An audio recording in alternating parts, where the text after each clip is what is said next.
And I know I said there was no ranking, but this is definitely my number one. This is one of the most, and I'm talking about under wraps, one of the most gonzo bonkers surround mixes I've ever heard. By removing what my colleague Jonathan calls the fly swatter snare sound, it basically, to me, reveals the musicality of this album. You keep referring to the fact that like there's so much more music on them. They're so much more intricate than you ever could have guessed. And like I have to totally agree. Greetings, Ian here, and welcome back to my YouTube channel. So today I've assembled this panel of great quad minds and ears and all things multi-channel to talk about 20 of the best Atmos 5.1 and Quadrophonic releases that have come out so far in 2026. So from Life and Surround, I have Mike Vieta. Hello, Mike. From the Quadrophonic Forums, Ryan Talbot. And also from the Quadrophonic Forums, as well as ImmersiveAudioAlbum.com, I have Jonathan Cornell. So we are going to go around, and each of us are going to pick our top 5 multi-channel releases of the year. And we're going to start with Mike. So Mike, what would you like to open with? What's your first one? Hey, so first of all, I'm the culprit who's going to cover everything from Quad through 5.1 and on up to Atmos. So first of all, I'm going to start with a reissue title for this year. This is one of my favorite artists. This is Mark Doyle.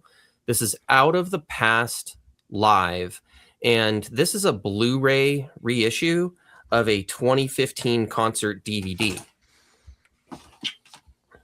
Shown here. And so the reason why I'm excited about this is that it means that the DVD has sold well enough over the years to merit a Blu-ray release.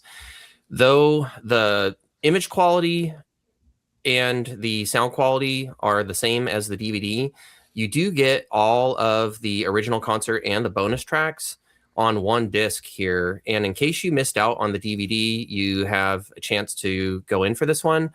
This was one of my very early like surround releases for me when I was like on Quadraphonic Quad and just kind of like scouring the scene for like whatever was out there. I saw some positive reviews for Guitar Noir, Out of the Past Live, and this guy Mark Doyle or whatever. So I went and checked out a little bit of it and liked what I heard. And then Mark ended up sending me like a care package with like a bunch of surround stuff.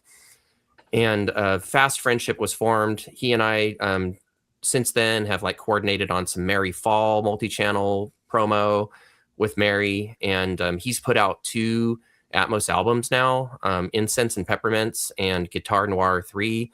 So he is a lover of surround. This is a live discrete surround mix. It was done by Mark himself, a guy named Jason Jocko Randall, and the third mixing engineer escapes my mind right this second. But in any case, it was done for surround lovers by surround lovers, shot on 4 HD cameras, and mixed from the multi-tracks into 5.1. So, it's not going to be like Steven Wilson, Porcupine Tree, kind of discrete, but you do have important musical parts laid down in the surrounds pretty much at all times.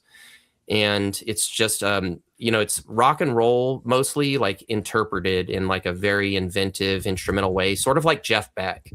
So if anything that I just described is up your alley, then like Guitar Noir Live, you have a chance to support Mark by going to his site and ordering the Blu-ray now. I would only mention that the other Mark solo releases that Mike has mentioned, Guitar Noir 3 and Incense and Peppermints, are both really good.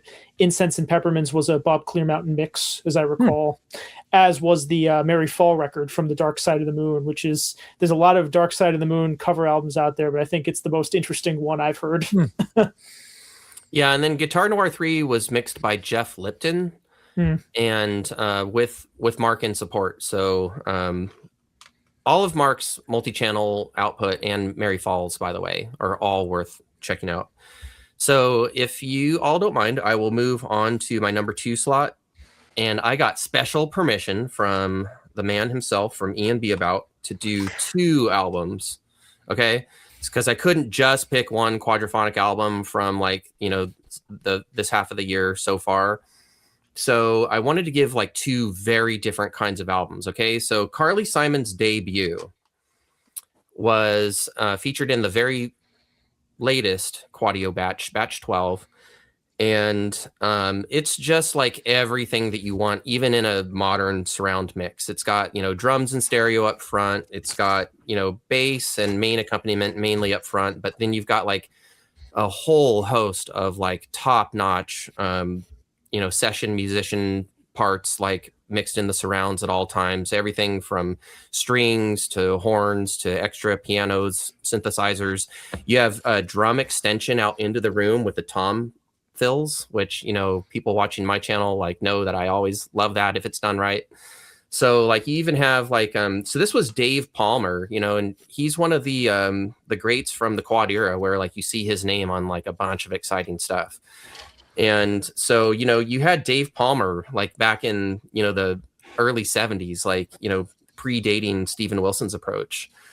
And also just the musicianship and the songwriting on her debut. It's absolutely astounding that someone of her age actually put out that album. It's like deep. It's deep. And then my other quad entry is like a very, very different thing. This was mixed by quadraphonic legend Gene Paul, son of Les Paul. So also an innovator and deeply in love with music. You have modern jazz quartet, The Last Concert. One reason why I love this album so much, and everybody out there might not like resonate as much as me, but I love vibraphone. I'm into like Lionel Hampton and Bobby Hutcherson, and like I just absolutely love it.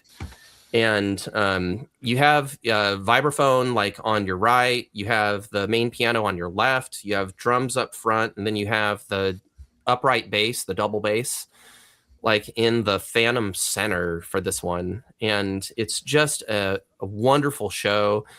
As I progress in my years, my music listening time as well as my collection are more and more heavily devoted to like mellower and mellower stuff. I guess I'm just looking for some peace and some solace anymore. My number one genre, by the way, over the last few years has become classic soul, like Motown and Philly. Just absolutely just can't get enough of it, and like it just puts me in my happy place. So 2 quadraphonic titles from Rhino's Quadio series, and they are still a rolling like on into batch 13 sometime in the not too distant future. And if my intel is correct, like batch 13 and onward are going to be pretty exciting. Like the gas is definitely not running out of that tank, I will put it that way. Now, and there's always going to be like a huge variety, right? There are going to be those who just want the rock titles, and there are going to be those who just want the jazz or, just whatever. But usually the batches sometimes lean one direction or another, but there's usually like a pretty good variety. All right. So any comments on those? All I'm going to say is thank you, Steve. Yeah. Steve Woolard. That was a shout out to Steve Woolard. He not only is, from what I can tell, like the absolute champion of Quadio, might not be happening without him. And then also his name, like going all the way back into like the early 2000s and stuff. Like you see his name like as the assistant on such and such a multi-channel project, like some of the classic DVD audio that we have. And then to see him like rise up and become more of like a project lead, and then like to absolutely champion the Quadio thing. And then he's also responsible, at least, for his input into Rhino's modern like Atmos Blu-ray releases as well. So absolutely cheers, Steve. Like this world would be a less happy place without you. Yeah, and I would add as well, I'm glad that you picked the Carly Simon debut album, because I think that album is kind of underrated. Like the record people tend to gravitate towards when they mention her as No Secrets, which had her biggest song, You're So Vain. But in some ways, I think this album is kind of more interesting. I have the 7.5 IPS reel, which is gladly, rendered obsolete by the Quadio version. But one thing that's interesting about this record is it was produced by Eddie Kramer, and I think it was the first album he ever produced like the guy who did like Jimi Hendrix and Led Zeppelin. So you'd think it was like kind of out of his wheelhouse. And there's a lot of interesting, like trying different genres. Like there's one song that's kind of country. There's one song that's kind of rock.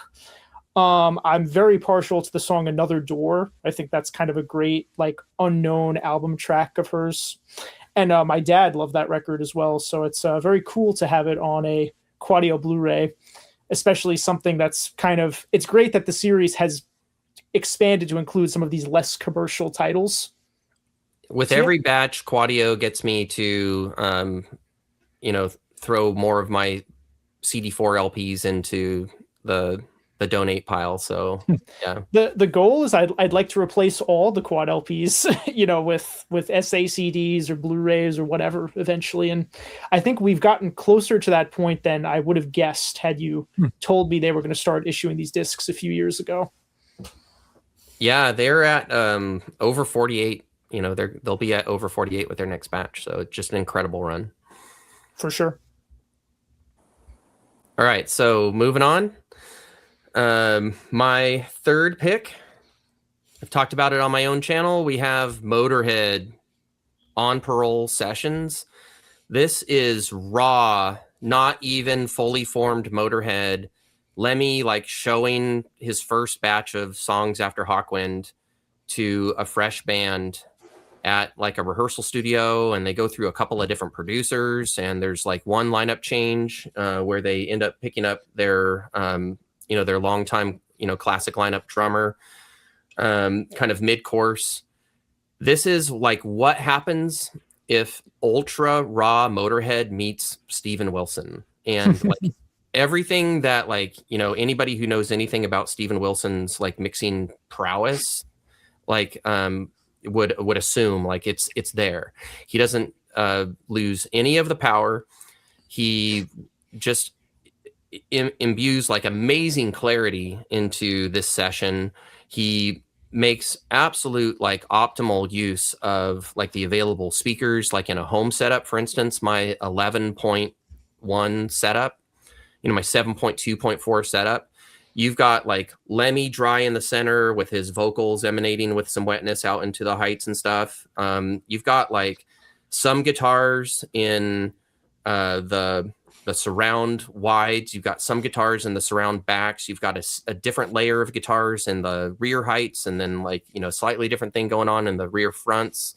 You've got sound effects from that, from circa his Hawkwind, lineage, with some of the more, proggy cuts in this session. Jonathan, weren't you saying that you convinced Steven Wilson to send the vibrator spinning around the room? I don't remember exactly, but I did test this one for him. I had never heard the record before, so it was interesting.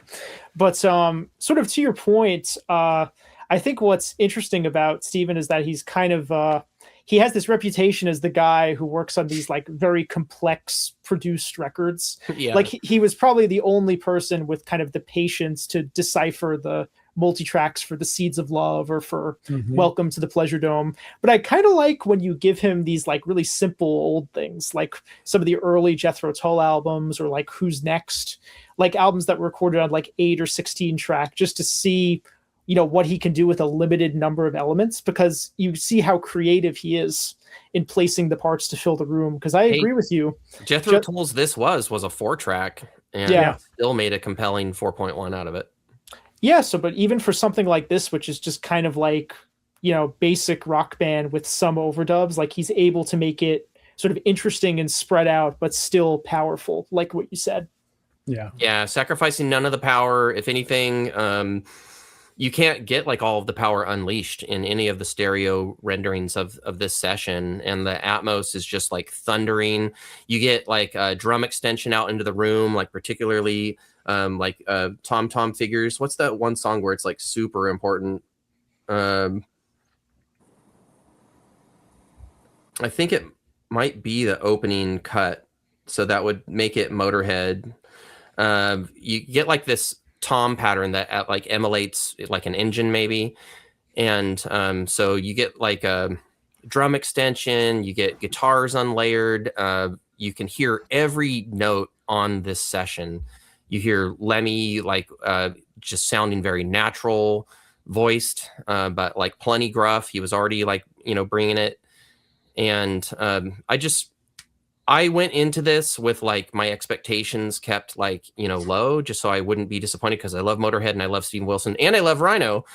And fortunately, like as I heard this like unfold, in my room, I was just more and more relieved. And by the time I got to the end of it, like I just put it on for like another listen, because I was just like, wow, that was actually really badass. And then you get the other CDs that give like the totality of the sessions. So you get the album, it was released like, I think like fourth in their lineage. Like they had put out a few albums and then they finally went back and released this as an LP. So you get that LP mixed into Atmos by Steven Wilson. You, the sessions themselves are either remixed or remastered. So, they've really gone and taken like audiophile archival care of like a really rough session of like one of the roughest bands out there. And to me, it just like totally works because he didn't sacrifice the power. You get more power. Yeah. What I'll just say real quick is that when we were talking about doing this video, we were all trying to decide what we were going to pick and talk about. I did listen to this one to see if I wanted to talk about it. It didn't really connect with me because I didn't really like the music. So when Mike had it as part of his picks, I was more than happy for him to talk about it. But what I will say is that even though I didn't really connect with the music, I don't think that Steven Wilson could have done a better job in terms of how he presented this material and surrounding this new remix. So he's never really failed us before, and this is another example of his stellar streak, thankfully. Yeah. And I can think of like it was a trap and a problem to solve, and like I'm not sure that there are very many current mixing engineers that could have done as well as he did. It's something to say, this isn't my kind of music, but I appreciate the way that it sounds and it's presented. I think that's a winning endorsement. Now, I haven't had a chance to hear this yet, but just hearing you guys talk about it, I'm kind of curious now. And if there's one thing that I wanted to advise our viewers, it's that occasionally this box set goes on sale for super cheap on Amazon.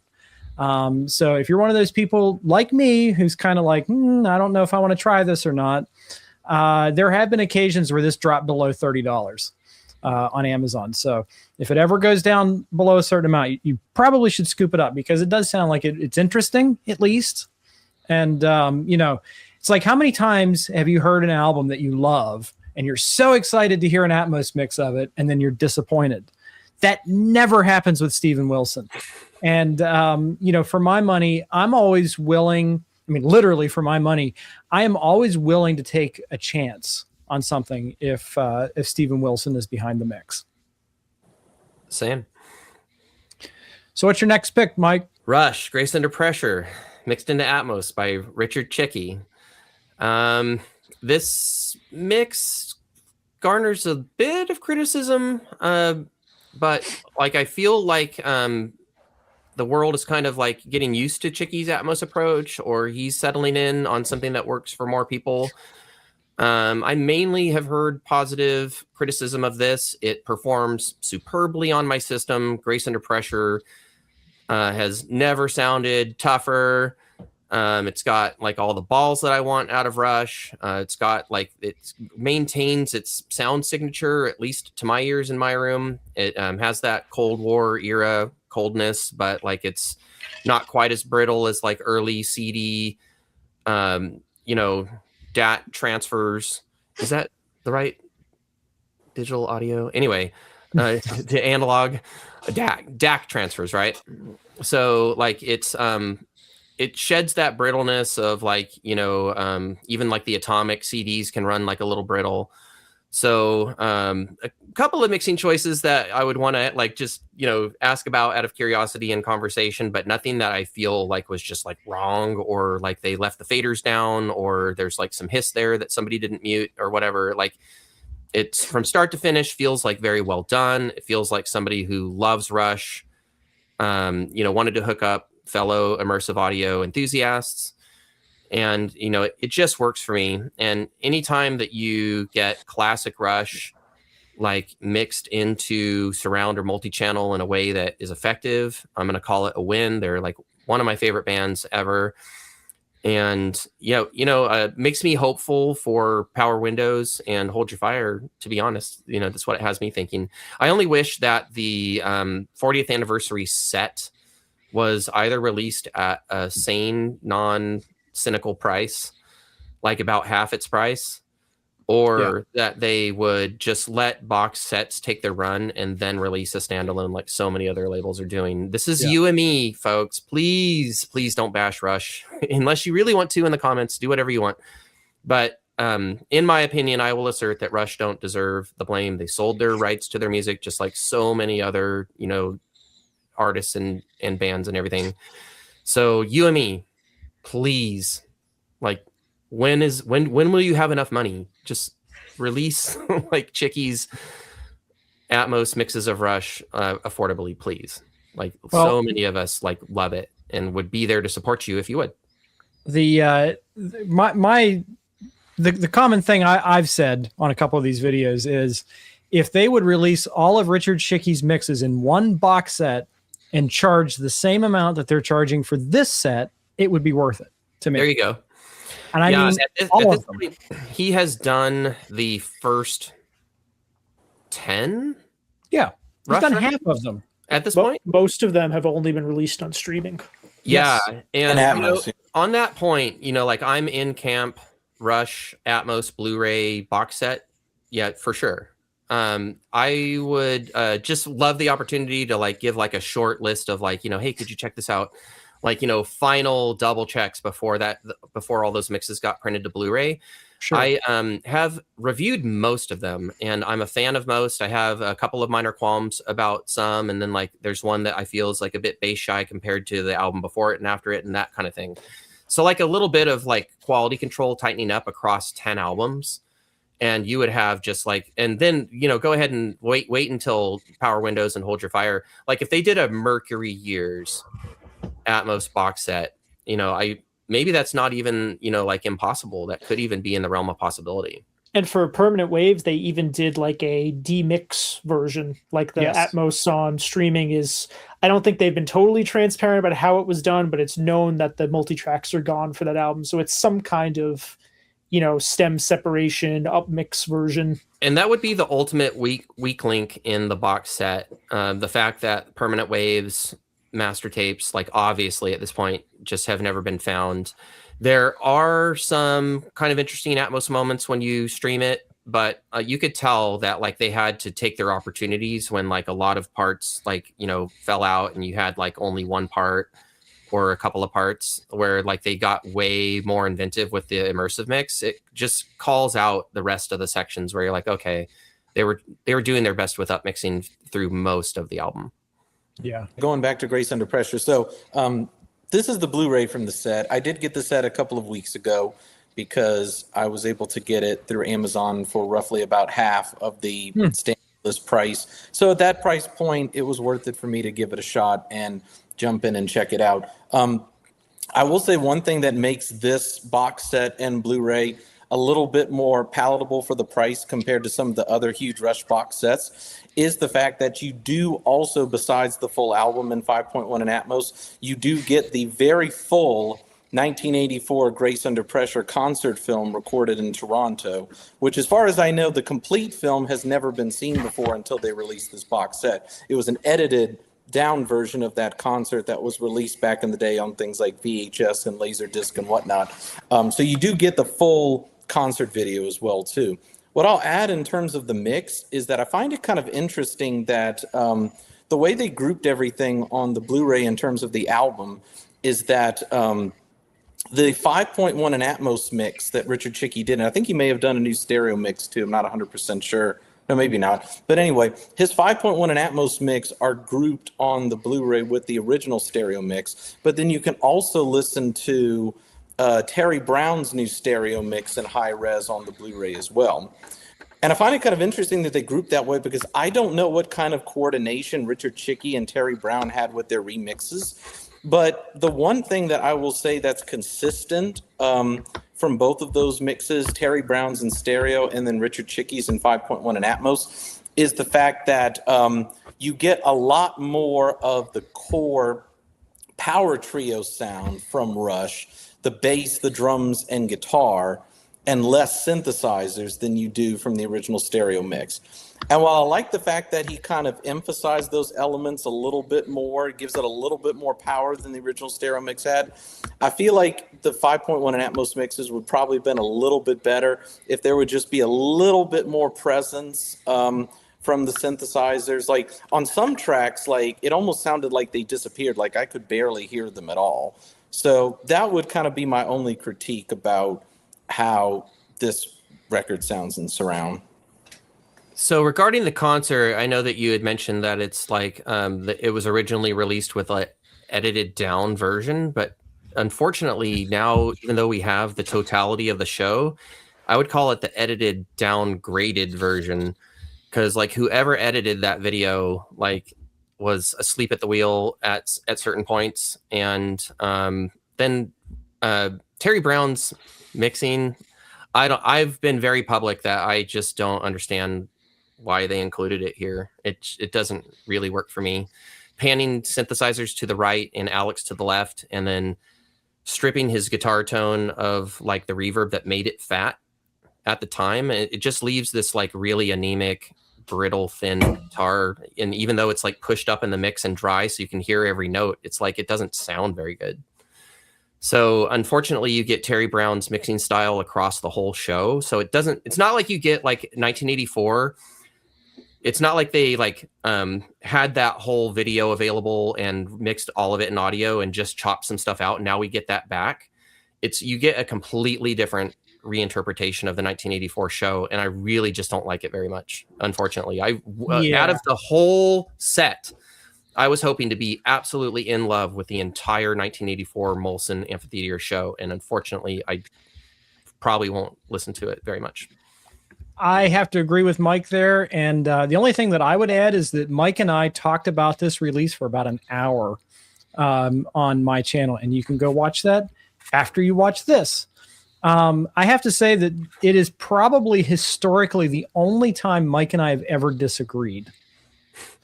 So far. There'll be more, folks. Don't worry. Perhaps even in this video to come. But no, I will withhold my comments other than to say, go check out our video. All right. So ready for my number 5? Yep.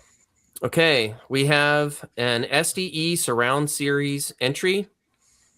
This is one of the most important multi-channel series of our time. This is Paul Sinclair over at Super Deluxe Edition, putting out Blu-rays like guaranteed with an Atmos mix, and sometimes like lots of other goodies too. This was original album engineer Chris Porter, I believe.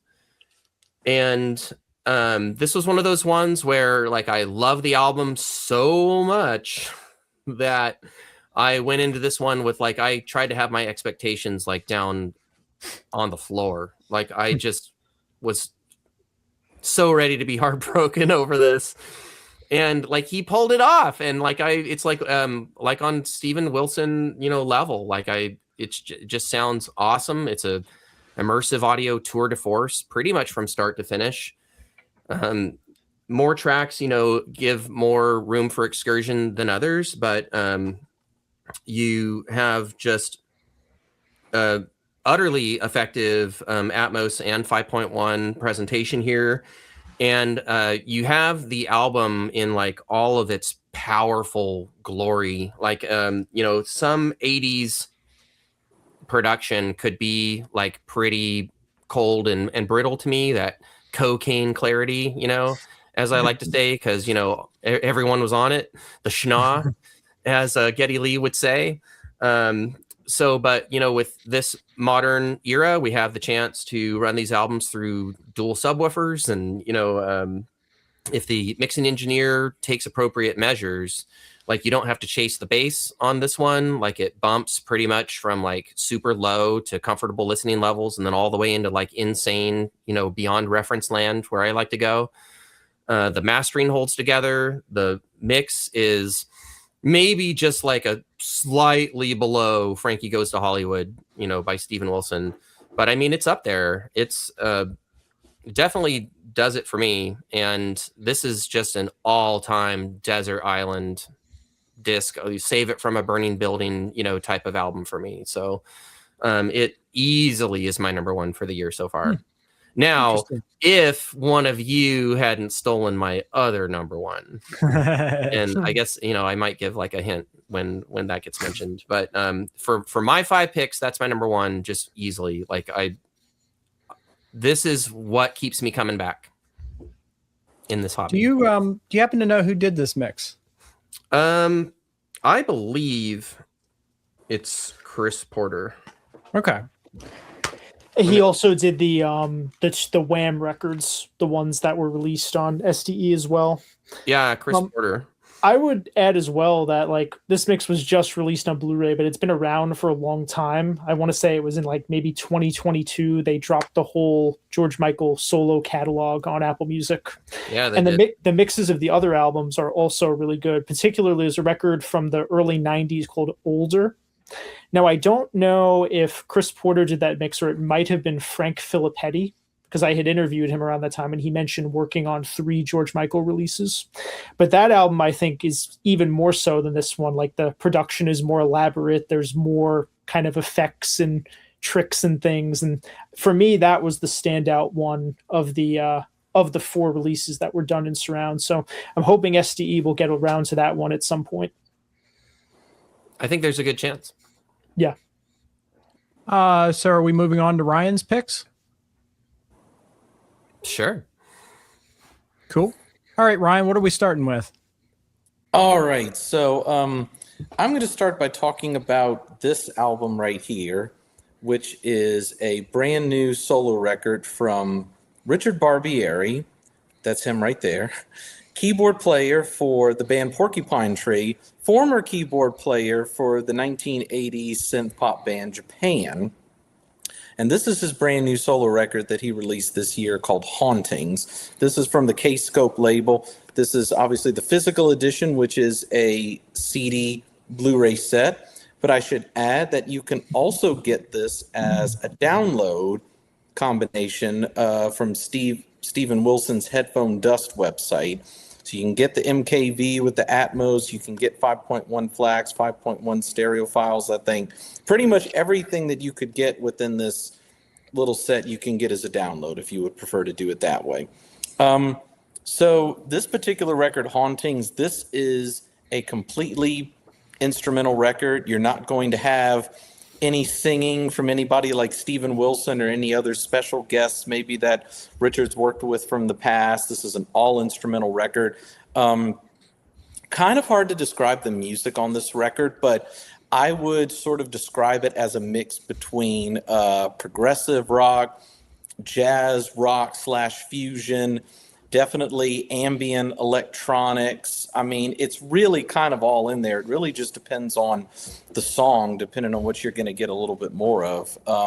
Some, have some traditional, instrumentation that you would expect, like drums and bass. And then other times it's basically just a mix of just different keyboards and synthesizer and sonic textures, which is one of the reasons why it works so well in surround sound, is because apart from some of those standard instruments like the drums and bass, because everything else is kind of, I guess, stuff that Richard is doing on the keyboards with his synthesizers and with the samplers and with some of the sound design that he creates, it's kind of an open field for what can be done in terms of a 5.1 surround and an Atmos mix. And just to double check, this Atmos and surround mix was done by a gentleman by the name of Steve DeAgostino. I know absolutely nothing about him in terms of anything else that he's mixed, but I felt he did a really nice job with this record. It's a very good price point. I think you can get the CD Blu-ray set for, I think, about $20. So if you like that kind of music, like I said, a lot of ambient instrumental stuff, a little bit of, kind of jazz fusion kind of stuff, a little bit of progressive rock kind of stuff, this would be a good record to check out if you're interested. Yeah, I need to get my hands on it because it just sounds right up my alley. And I've always loved Barbieri's soundscapes with Porcupine Tree. And I also like Japan, a band that I think really does deserve an immersive overhaul.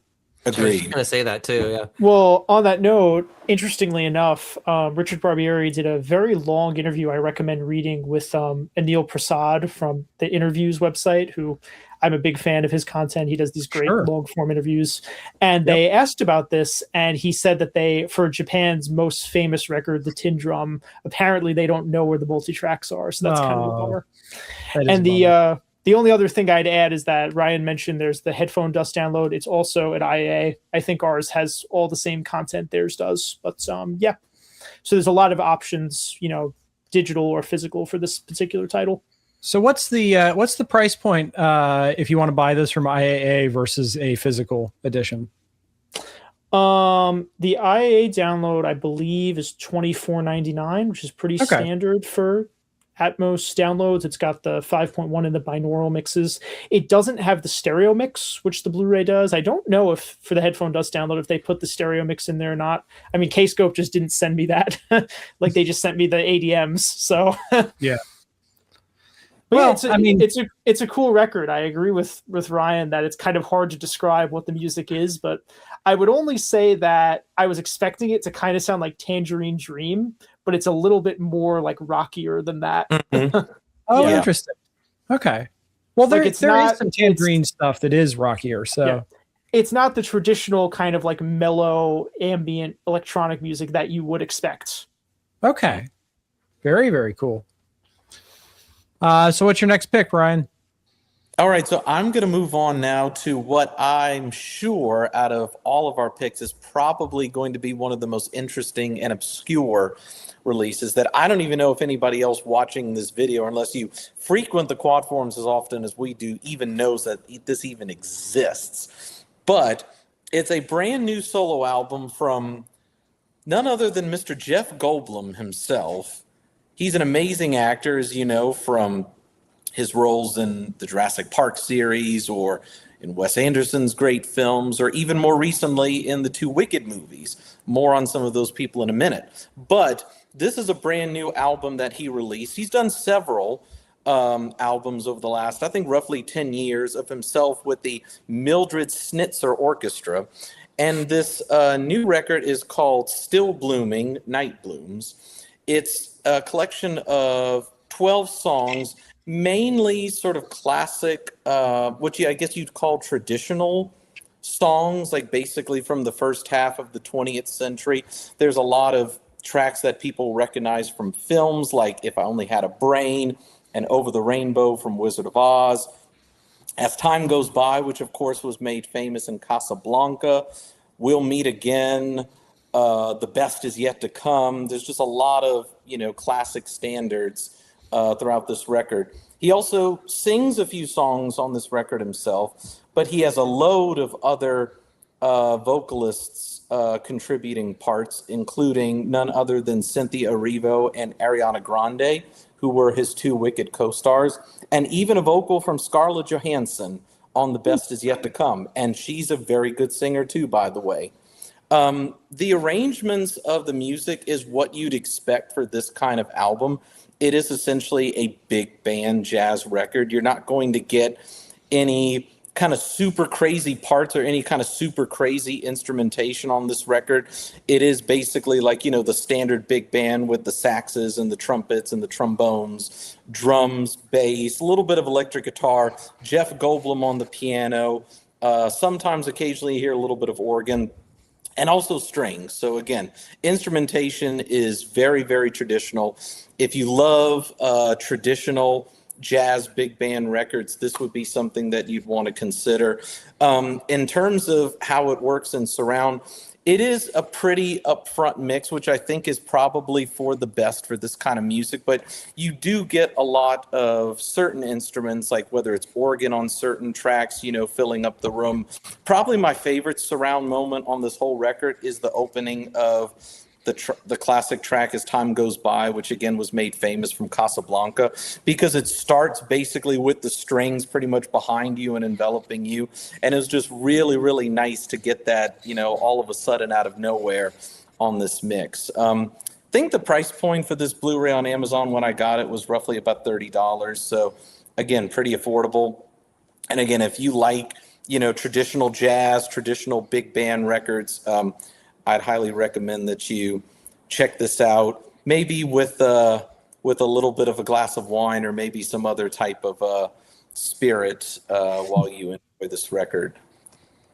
This has me wishing that William Shatner would throw his hat in the immersive ring. He's got like some banger albums himself, like Has Been. That's like one of my favorite records to like just put on if I. Well, he did make a progressive rock album, so. And did he release his metal album yet, or is that still in the works? That's a good question, but I know he did a record with like Steve Hillage of Gong, and there was a couple other. He's working with Dave Lombardo and Rob Halford now. Oh wow! Yeah. Only Christopher Lee has been there before. I was just going to say, didn't Christopher Lee also release a metal album? Yeah.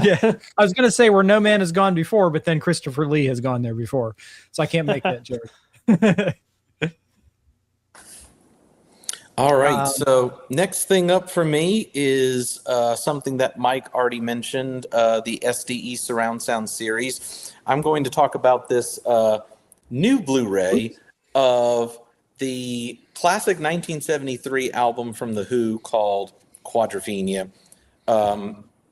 This is my favorite Who record. As a matter of fact, I would probably put this album probably in my top 10 favorite records of all time in general. It's just an absolutely stellar masterpiece.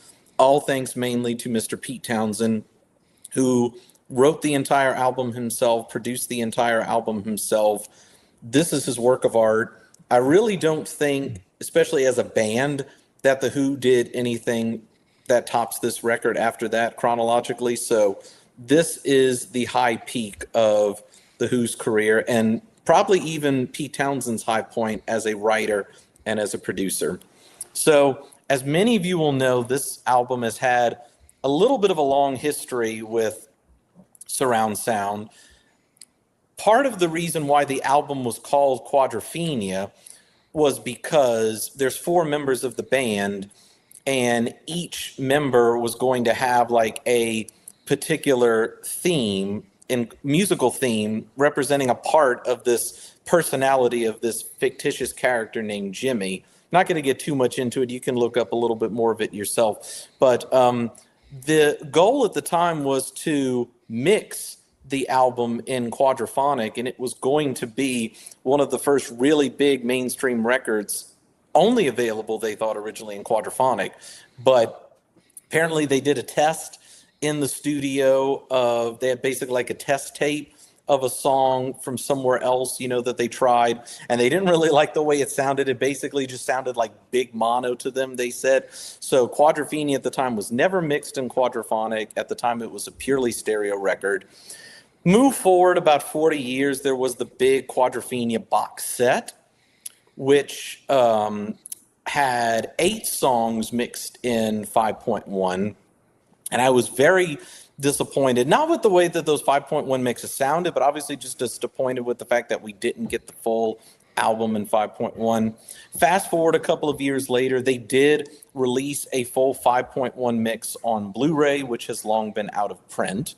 This brand new Blu-ray from SDE has a brand new remix of the album in both 5.1 surround and Dolby Atmos from Richard Whittaker, who I believe was also involved with the original 5.1 mix from 10 plus years ago. This Blu-ray also does include the aforementioned 2011, what they called the Quadrophenia 5.1 EP, which was the 8 songs in 5.1 that were available in that big Quadrophenia box set. Unfortunately, when this Blu-ray came out, I sold my previous Blu-ray, so I couldn't do a comparison of the full 5.1 mix from 2014 to these new remixes. But what I was able to do briefly is go back to the Quadrophenia 5.1 EP and listen to a little bit of how those mixes sounded compared to the new remixes. One thing that a lot of people have said about these new remixes on the forum, and I completely agree with them 100%, is that thankfully these new mixes have a lot more bottom end to them. I switched back to the previous 5.1 mixes originally from 2011, and they definitely sounded a little bit more anemic and less full than these new remixes do. But Richard Whittaker does a pretty good job, spreading out the instruments effectively in surround, just like I felt he did with the 2014 5.1 mix. I like that mix. I didn't love it, but I think that this mix does improve on the previous 5.1 mixes in some areas. It's basically just a nice spread of mainly a lot of piano and synthesizer parts and vocals too. Sometimes you have, either lead vocals either exclusively behind you or passed around the room. The best example is in that song called Helpless Dancer. It's a different way. I can't remember exactly, but it's a different way that the vocal kind of moves around the room in these new remixes compared to how it did in the original 5.1 mix. But thankfully, some stuff like that is still present in this new Blu-ray. So if you can still get it, I would recommend getting what I think is one of the greatest albums of all time in a very pleasing surround presentation. Yeah, I would love to hear that. I missed it. Same with Who's Next. I missed the pre-order window. And as you folks, I'm sure you know, if you don't grab an SDE title on the pre-order, it's very likely that you'll miss it forever. Now, occasionally things do get repressed. And the best way to do that, to keep on top of that, is by subscribing to the SDE newsletter, which I'm sure we all are, because I know that there are times when I refresh my email and my jaw drops. I'm like, oh, yeah, man. They repressed the Hurting. Holy crap. Like Tina Turner. Yeah. Like yeah. There are some titles that they dropped that like I just not very familiar with the group, or it was more of like a UK thing. But then there are some that like I'm like doubly subscribed, because occasionally like I'll look at my email and my eyes will just pop out of my head. Like, yeah, exactly. If I missed Private Dancer, I would like have to hurt myself. Well, we wouldn't want that. We would not want that. No. The only thing that I would add is that I am familiar with Richard Whittaker's work with Robin Trower. And unfortunately, he's only remixed one Robin Trower record, and it's Bridge of Sighs. Yeah. But I think he did an absolutely fantastic job. Did he also do the Thin Lizzy stuff? Yes. I believe so. Yeah. And he's like real hit and miss for me. Is that right? It kind of depends on the track, I think. Yeah. My favorite mix he's done, I mentioned this in another video that Ian and I did, was the Pixies Doolittle. The Atmos remix is really good and better than the version that came out on Blu-ray maybe 10 years ago. Yeah. Next time IAA has a little sale, I think I'll probably go nuts, because I need that Pixies album. It's one of my favorites. Okay. So what's next, Ryan? All right, so far I've talked about albums that have been mixed and released in both Atmos and 5.1 surround, but for my next pick, this is strictly a 5.1 surround mix available in a rather nice, rather affordable set. This is the latest deluxe edition from Marillion of their 1999 album Marillion .com. This has been mixed in 5.1 surround by their current engineer who's worked with them, I think, over the past at least 15, but maybe even 20 years, by the name of Michael Hunter. I will say that I know a lot of people have had critiques of some of his previous 5.1 work, and I would agree. But it seems to me like with each subsequent 5.1 mix that he does, he gets better and better at mixing. And so I think that this is actually probably one of his best 5.1 mixes to date. He actually does a really good job throughout this entire album of spreading things out pretty effectively, like especially a lot of backing vocals. Sometimes you'll get guitar or keyboards in the surround channels as well too. There's a couple of tracks where Steve Hogarth's lead vocal, at times they have basically, I guess what's best described as like the telephone effect. And so there's a little bit of interplay with the telephone effect vocal behind you with the sort of dry standard vocal in front of you. And it's just several things like that I think really make this a very effective surround presentation. Though my only critique of this 5.1 mix is that I kind of felt like the front and the back were maybe at times maybe a little bit too disconnected, especially, with the way the bass and the drums sounded. it would have been nice for maybe the bass and drums to be brought slightly out into the room a little bit more as a way to sort of glue everything together and make it a little bit fuller. But really, apart from that, again, I'm very pleased with how this record turned out in 5.1. Again, I think this is Michael Hunter's best 5.1 mix that he's done to date for Marillion. If you're familiar with any of these deluxe sets, you know that the Blu-rays are packed with content. There's like an hour-and-a-half documentary. There's tons of extra early versions and demos. There's live video too, I think. So I think last time I checked, you can get this set for somewhere roughly between $40 to $50. So for the amount of content that you get and the quality of the 5.1 mix, I think it's something that should be worth checking out if you're a Marillion fan. One thing I'd like to mention is that if you are a Marillion fan and you don't have any of these box sets, they tend to be one of those bands to keep most of their material in print. Like I know that there was a period where you couldn't get any of the Fish era albums, or maybe you could just get one of them.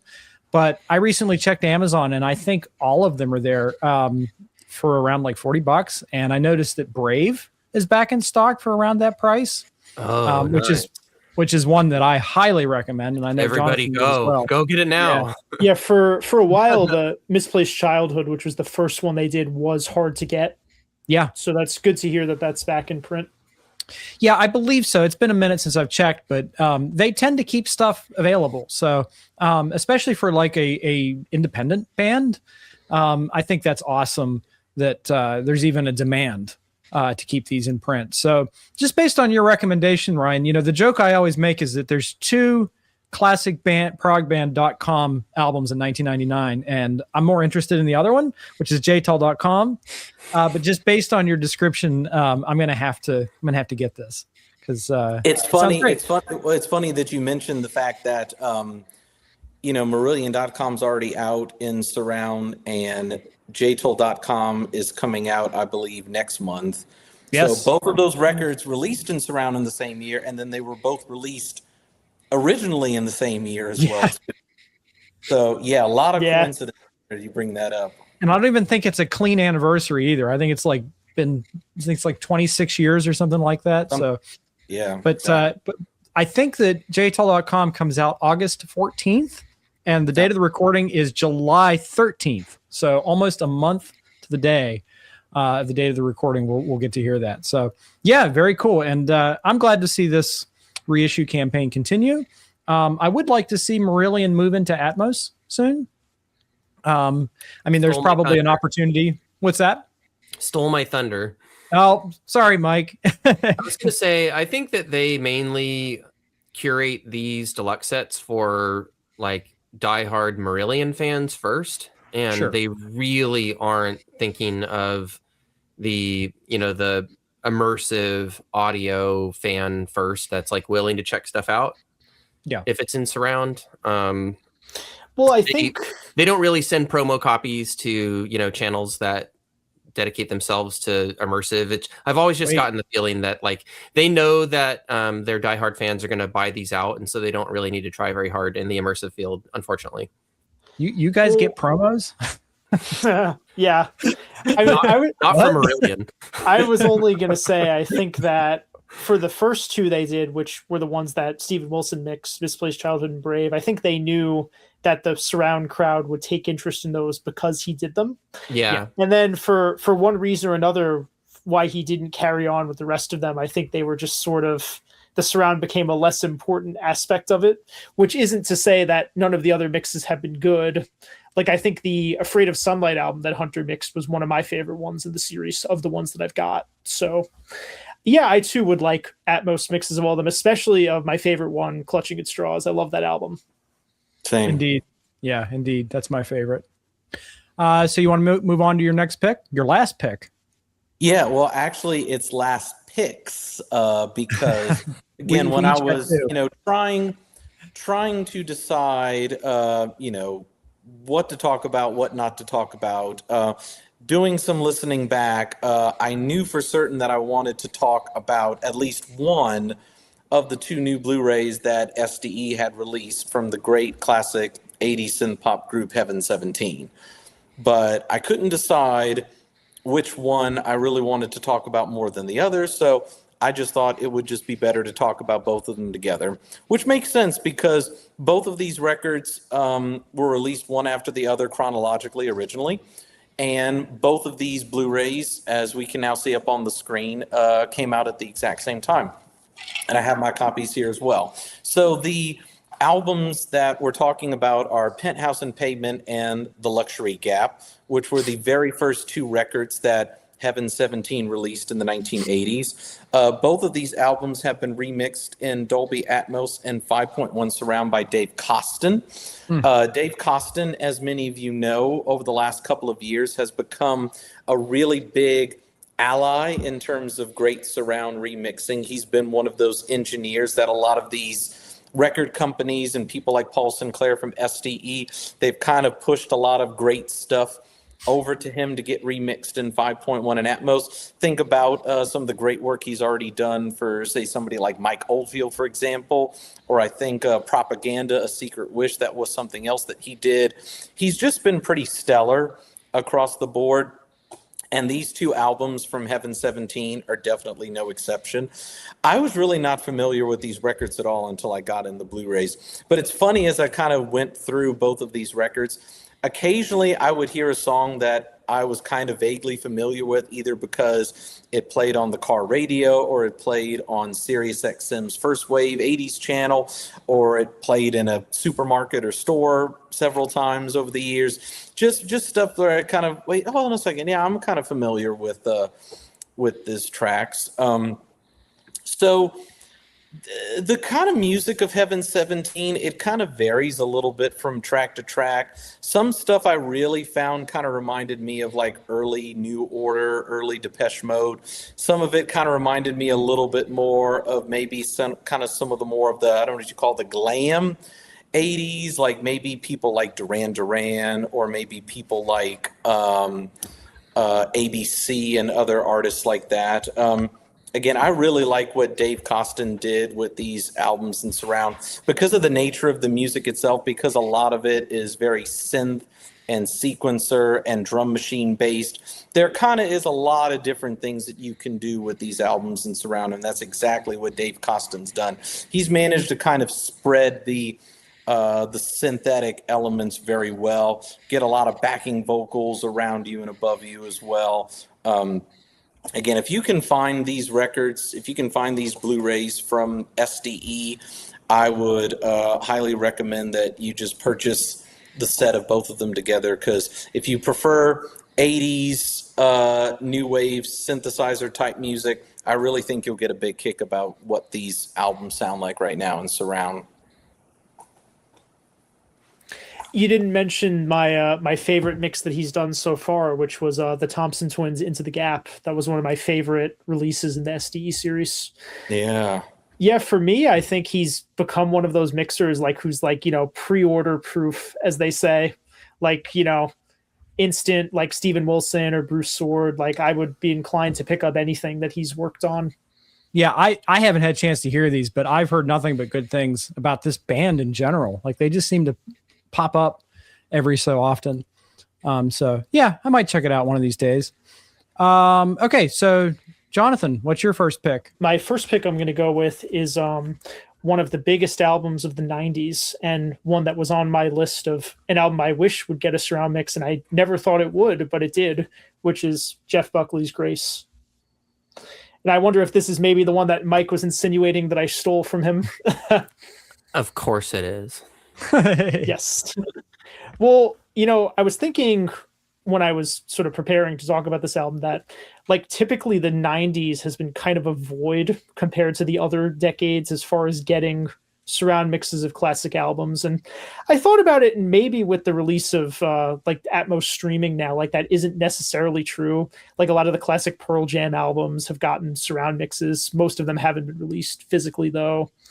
But I thought this was an interesting one because Steven Wilson in particular hasn't mixed many albums from the 90s. The only ones I know of before this came out were Marillion's Brave, which we talked about before, and the Suede album, the debut album, which is kind of like a Britpop record. But this is an American artist, one of the quintessential albums in the 90s. And similar to what Mike was saying about Motorhead, it's kind of one where the music is complex, but there's kind of less to work with on it than you would think. It's a very organic sounding record. There's not a lot of synthetic elements on this record. In fact, I can't really think. There might not be any. It's purely like acoustic instruments. Yeah. So you have songs like, the song Grace or Last Goodbye, where there's a lot of, interesting guitar harmonics and strings and backing vocals. And those tracks immediately lend themselves to surround. And then you have the other tracks like Hallelujah or like Lilac Wine that are just kind of like a solo performance. And the best you could do with that in surround is just kind of make it feel like you're in the same space, like put the reverb reflections in the different channels. So I think Steven did a great job kind of fitting the mix to each song. Like the parts where it goes crazy, like you'd expect it to go crazy, it does. And the parts where it's more conservative, like that's how it sounds. And it was always a record that sounded amazing. Like Andy Wallace produced this record and he mixed so many classic records. So the risk, of course, with remixing an album like this is, can you make it live up to the perfect sound of the original? And I think with Steven at the helm, it doesn't, like you were saying with Motorhead, it doesn't lose any of its power, but you can appreciate all the little details in the production. Yeah. So this was originally a streaming only release, but thankfully we got a couple months later, the standalone Blu-ray from Sony with a dedicated 5.1 mix, which of course wasn't released until the physical edition. Yeah. Yeah. Very well said. I covered this back when it was streaming. I jumped on it like the second that I could possibly make time to listen. I went into it with expectations high. I figured Steven Wilson would handle it with the utmost in respect and reverence. And it just, if you have the chance to even hear this in like high-res stereo or 5.1 Atmos, like whatever your speaker array, just do yourself a favor, like experience this album and experience it like at the utmost that you can, like, the highest sound quality and, like the most advanced Atmos array that you can. It just like very rarely like is music like as soul stirring as this is. Like, Life in Surround is a sanctuary of sound to begin with. It's a refuge of immersive audio. It's choosing what is around you instead of like the chaos of the world, and then like this is one of those albums that just makes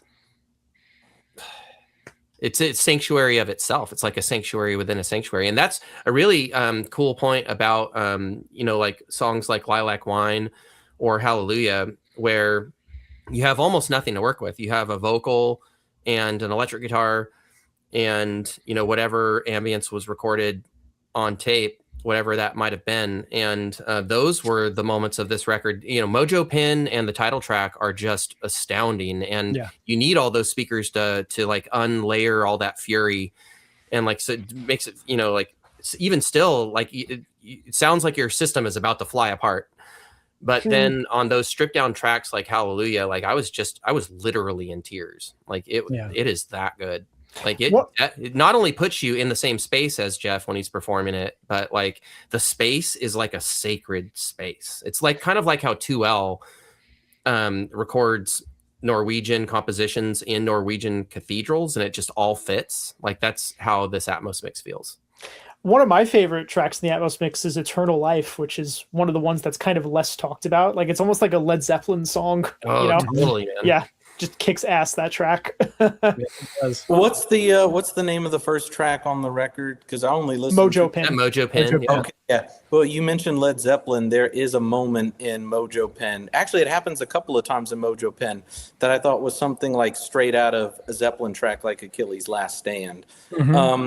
What I thought about this record when I heard it recently, because I was only familiar with the record and the artist in name only. I hadn't heard any of this record apart from Hallelujah, which I feel like everybody who's above a certain age has probably heard that recording, whether it's either by listening to this record or on the radio or on some film or TV show. It's pretty much ubiquitous. It's everywhere. But other than that, I'd never heard the rest of the record.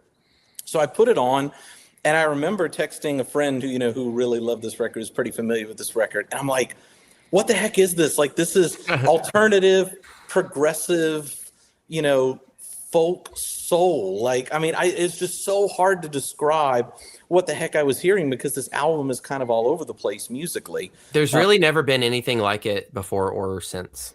No. Yeah. He walked into the studio with his magic and just like, and if you watch the documentary on him, you can get the sense that he could just, with a guitar and his voice, anywhere, anytime, perform anything that was on his mind, and it would like come off, Yeah. So getting him into the studio, obviously, like, this was just magic. And then the tragedy is that, like, the record company wanted him to turn around and like right away release, Grace #2.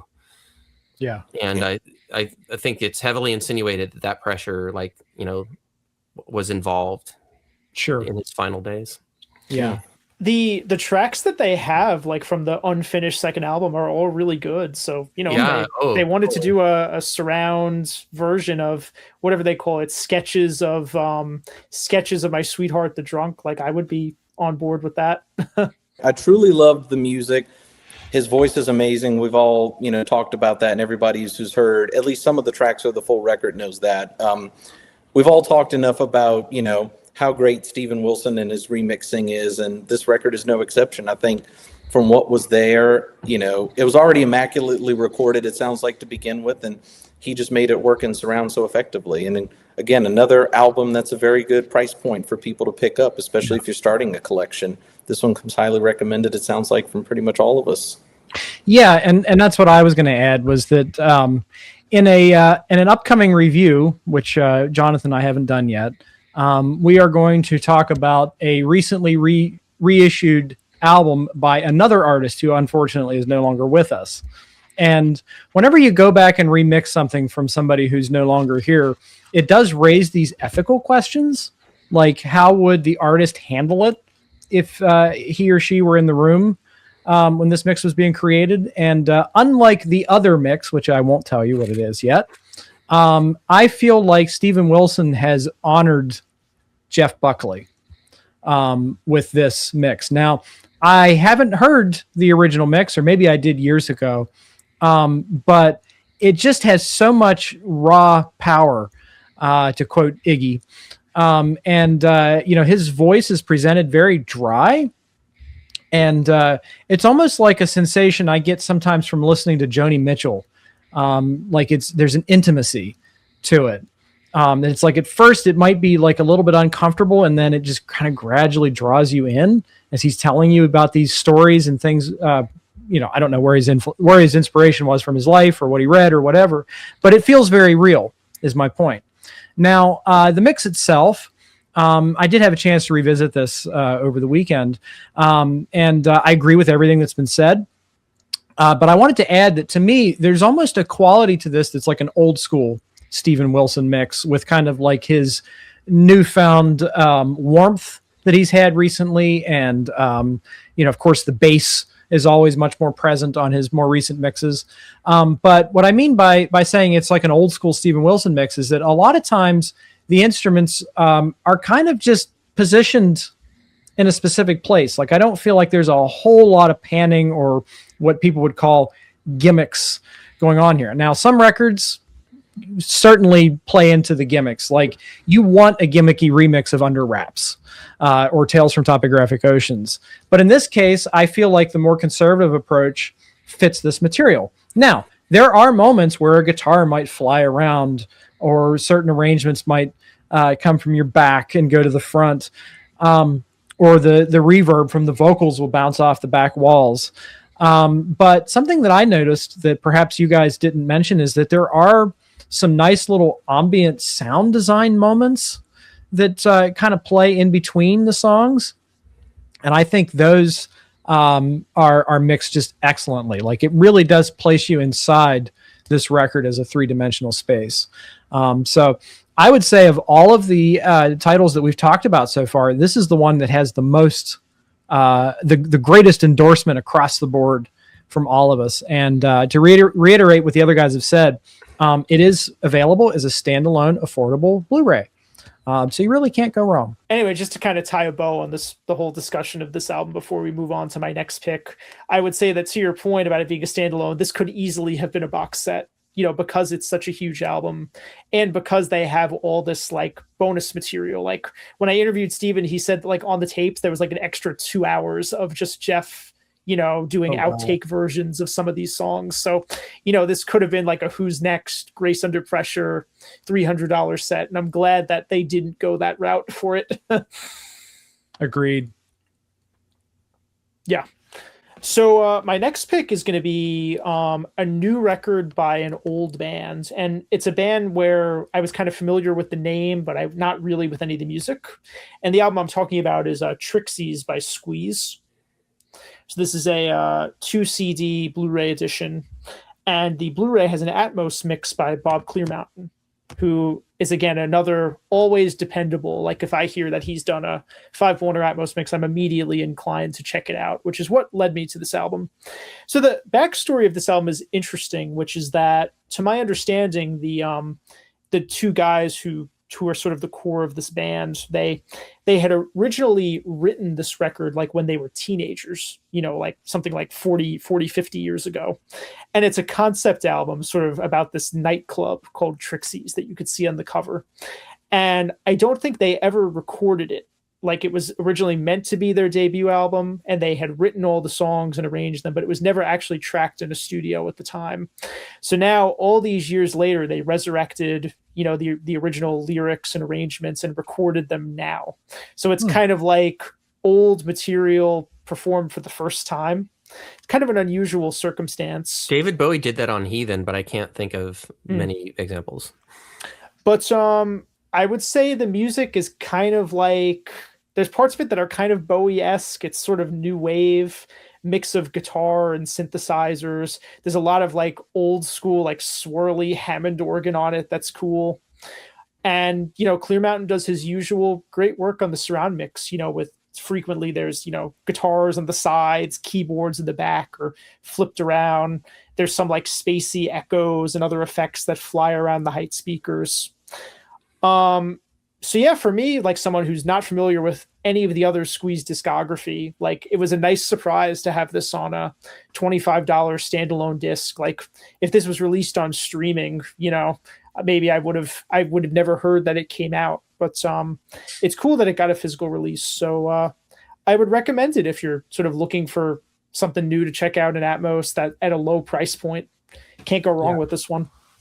I dropped needle on this a little bit and listened to about half of it. And I don't know what year this was originally written in, but it almost reminded me of XTC in spots, kind of like quirky pop or quirky pop rock. As for the mix, it's classic Bob Clearmountain, in my opinion. Bob Clearmountain has a light touch, but a meaningful touch. In my opinion, like you could accuse Bob Clearmountain of being a little bit conservative at times, but he does make full use of all of your speakers. Now I have a 5.1.2 array, so you guys have much more elaborate setups. You can tell me how it sounds to you, but I always feel like, my backs are filled, the heights are filled, fronts, everything, I always feel like the sound is being spread around evenly. It's a great mix. And again, if you like kind of, again, like sophisticated pop rock, like XTC, I think this is for you. I will just say real quick that I'm ashamed to say that I haven't heard this record yet, even though I do really like Squeeze as a band a lot. I think that Chris Difford and Glenn Tilbrook are two of the best and clearly most underrated songwriting teams of all time. If you go back and listen to all their big hits, I've got tickets to, one of their concerts coming up next month. So I promised myself that I will definitely listen to this before I head to that show. But I'm glad to hear people talk about the greatness of Squeeze as a group and them as songwriters. Cool. So you want to move on to your next one? Jonathan? Sure. So for my next one, my next three are all like digital only releases because I'm the guy who's very pro digital. But I have for my first pick, I have the original physical edition of it, which is of course Steven Wilson's 2015 masterpiece, Hand Cannot Erase. And I think, it's tough for me to choose a favorite Steven Wilson album, but I think this is probably the one where like all the elements come together the best. Yeah. Like, the songwriting, the band, the individual performances of the guys in the band, the whole concept, the artwork, like all of it ties together into this sort of uniform concept. And I think the way those elements gel together happens best on this record than any of the other ones. I'm not necessarily sure. I would say it's my absolute favorite one, but I think I might say like it's his best, on those terms. But it's one of those older mixes that he did. Of course, the original 5.1 mix came out on Blu-ray back in 2015. And it's one of those older ones where I felt like there were like a few like nagging things that were bugging me in the mix. Like there's a couple songs where like the vocal is like a little bit too low and you have to turn up the center channel. There's a couple spots where like it gets kind of harsh. And of course I was interested to see, not only how would he sort of creatively unpack it into Atmos, but also like could these like issues be fixed? And I would say on both counts, the new Atmos mix delivers. I mean, you can tell listening in 5.1, there's a lot going on in this album. And when you listen to an Atmos, it just, it sounds massive. Mm-hmm. Like, to hear the guitar solo in Regret Number 9, just like towering over your head, all the like little like Rhodes piano, effects moving around the room. And I think the balance is perfect on it. Like there's never a moment where I felt like it's too harsh or things are too buried. I think it's the definitive surround mix of this album. Yeah. Not only all of that, Jonathan, which is like all perfectly true, but like he also, if I recall, he like might have naturalized the drum sound a little bit. Sure. Like maybe taken some gating off of the reverbs or something, where I never thought until listening to this Atmos mix how much this album sounds like Raven. Yeah. In a good way. And now I kind of understand it to like be like so much more closely akin to Raven, largely the same band. And I would say like as far as like everything like coming together as a concept, like Raven is a strong contender for the top title too. And I now more than ever just consider these albums like, like sister albums, and I just love them both all the more that they both have been released in Atmos. Yeah, it makes sense that you say that because even though conceptually they're different records in terms of the subject material, musically there's a lot that's very similar about both of these records. Used basically the same musicians, as you said, recorded in pretty much the same way. I mean, they weren't recorded in the same locations, but they had that same feeling of, okay, we're basically going to get the live band into the studio. They're going to know the music very well, and we're basically just going to cut it live. And both of those records has that same kind of feel and vibe to it. Question for the group, because I was kind of thinking about this right now. Is it possible that in terms of at least the subject material and what he's talking about and singing about on this record, that this is definitely Steven Wilson's most depressing record? Because I feel that, from the subject material. So that's the only caveat I will say about this record. The music is phenomenal. The mix is great, as pretty much everything Steven Wilson does. But you do kind of have to be, I think, in the right mood. I'm going to listen to all Steven Wilson records so that you don't have to, and I'm going to rank them in order from least to most depressing. I think I'll join you for that.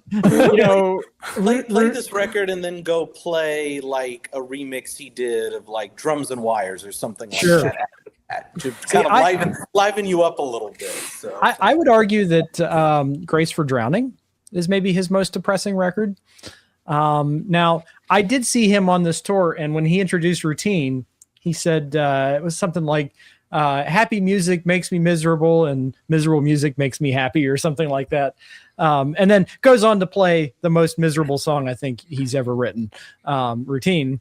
Now, I do want to direct our viewers to watch our review. Brian, unfortunately, wasn't involved with that, but Mike, Jonathan, and I did a review of this new Dolby Atmos edition, with the caveat that I have revisited this since we did that review, and I was wrong.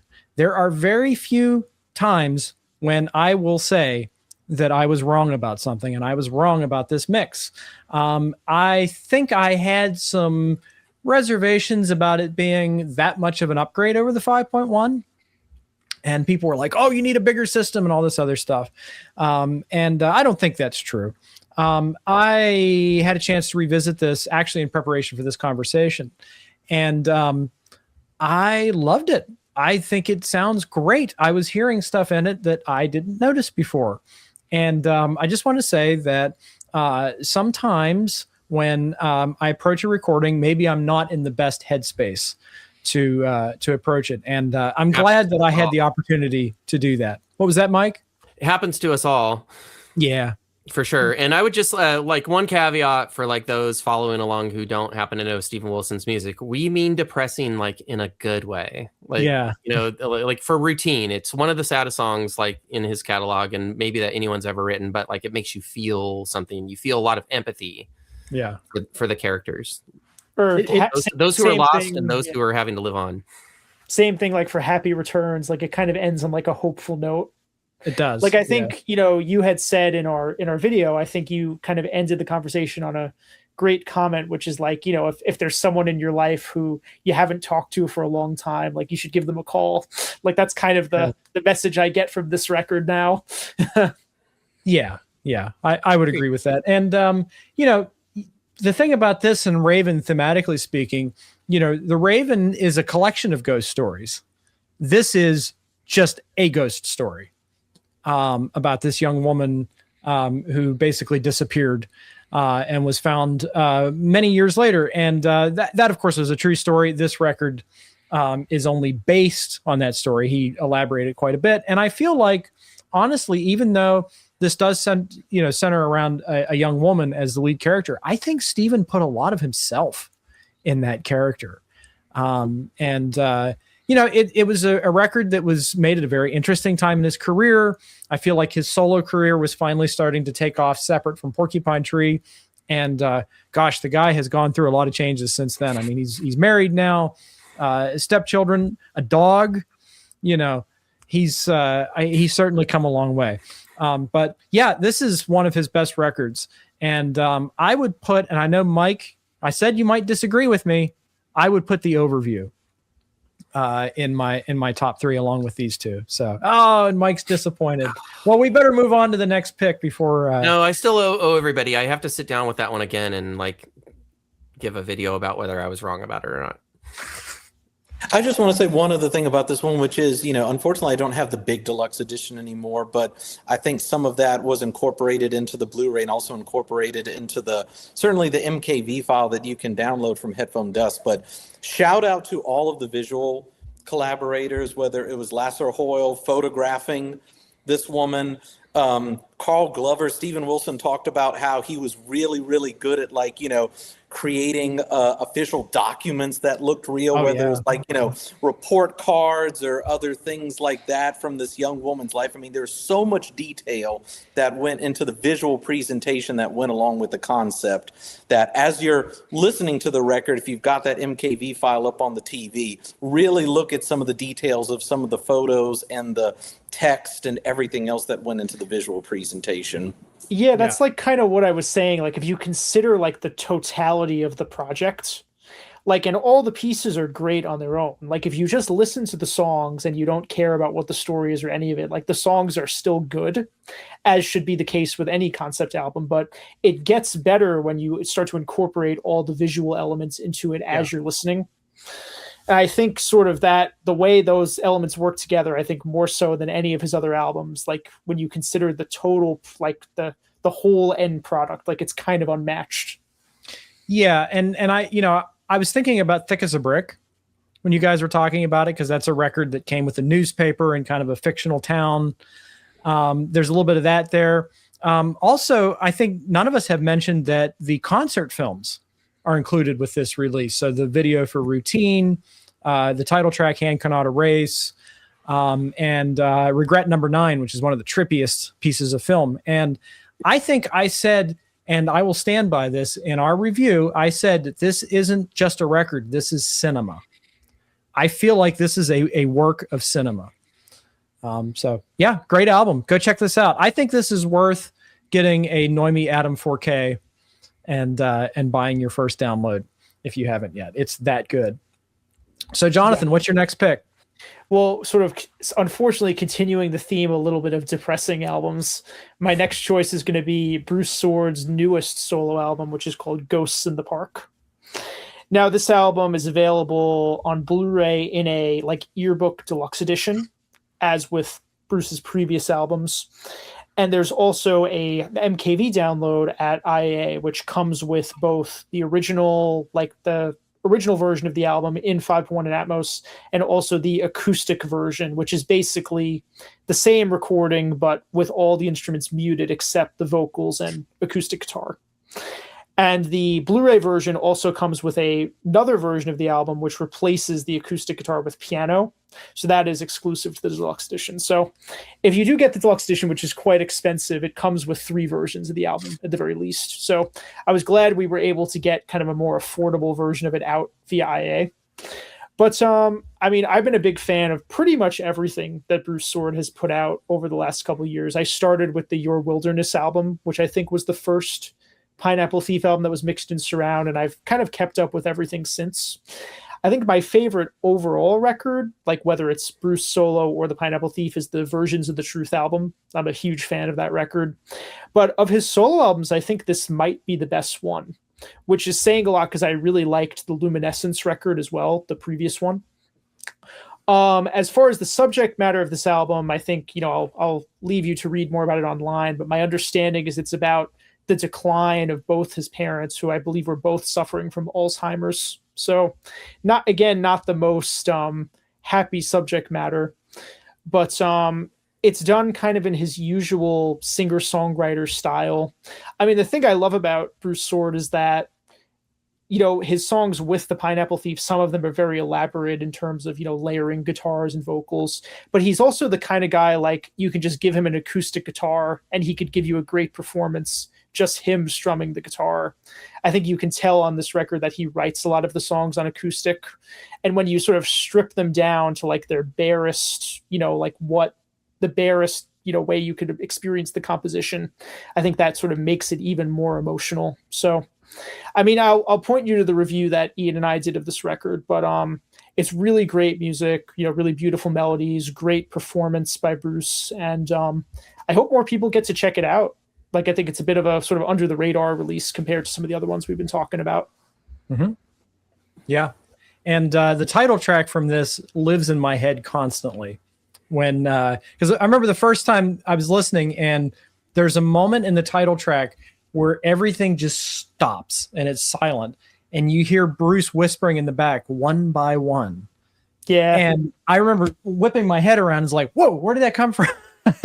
But ever since then, that chant that just keeps like running through my head. So there's definitely a lot to explore with this album. And that piece in particular is kind of like a Baker Street Muse travel song. Like you feel like you're going on just a little journey as you go through the runtime. So have either of you guys heard this record? Do you have anything to add?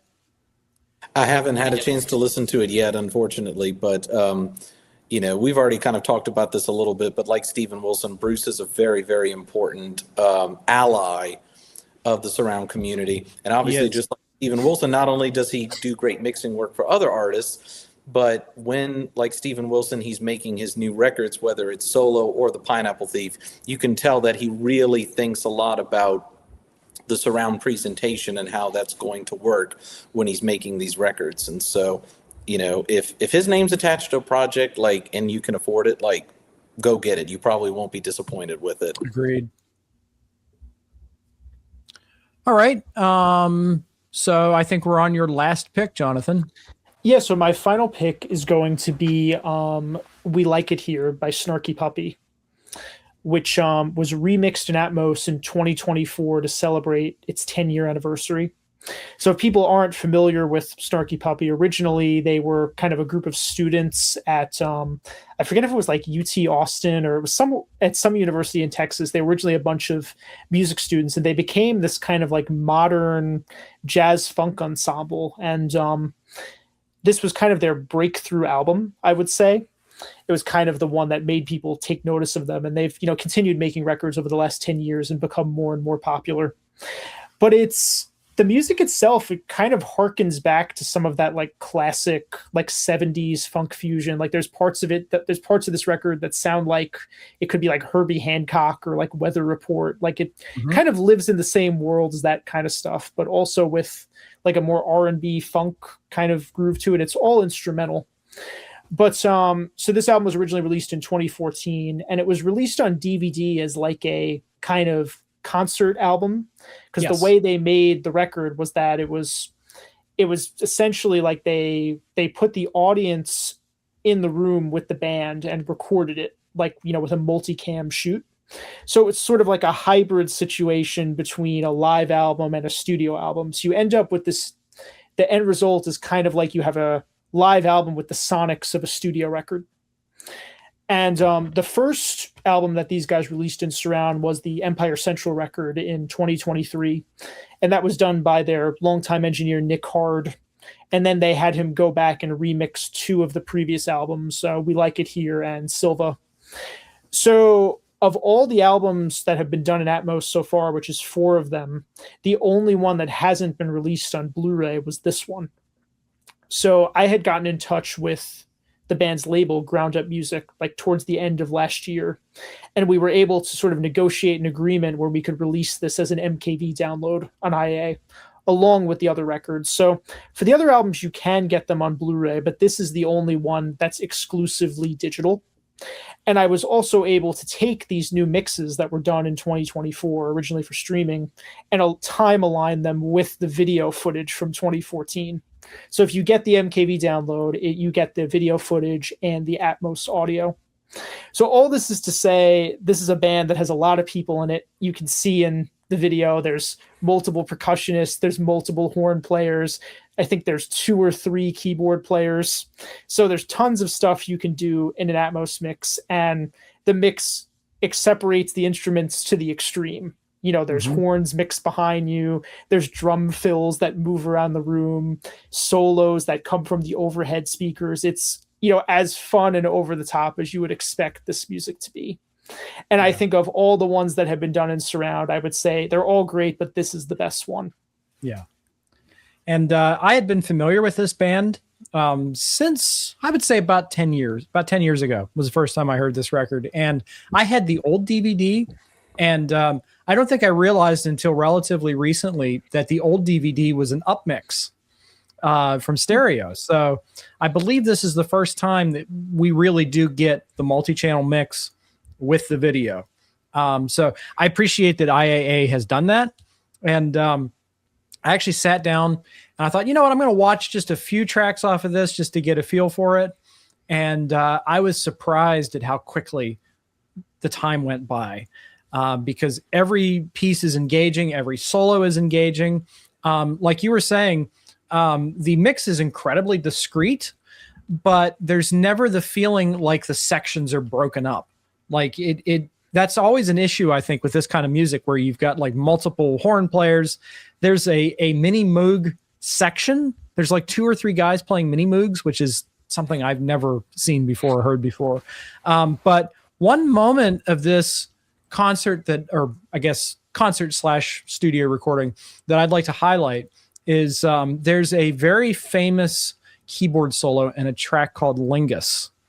And I thought it was awesome how, very George Duke-esque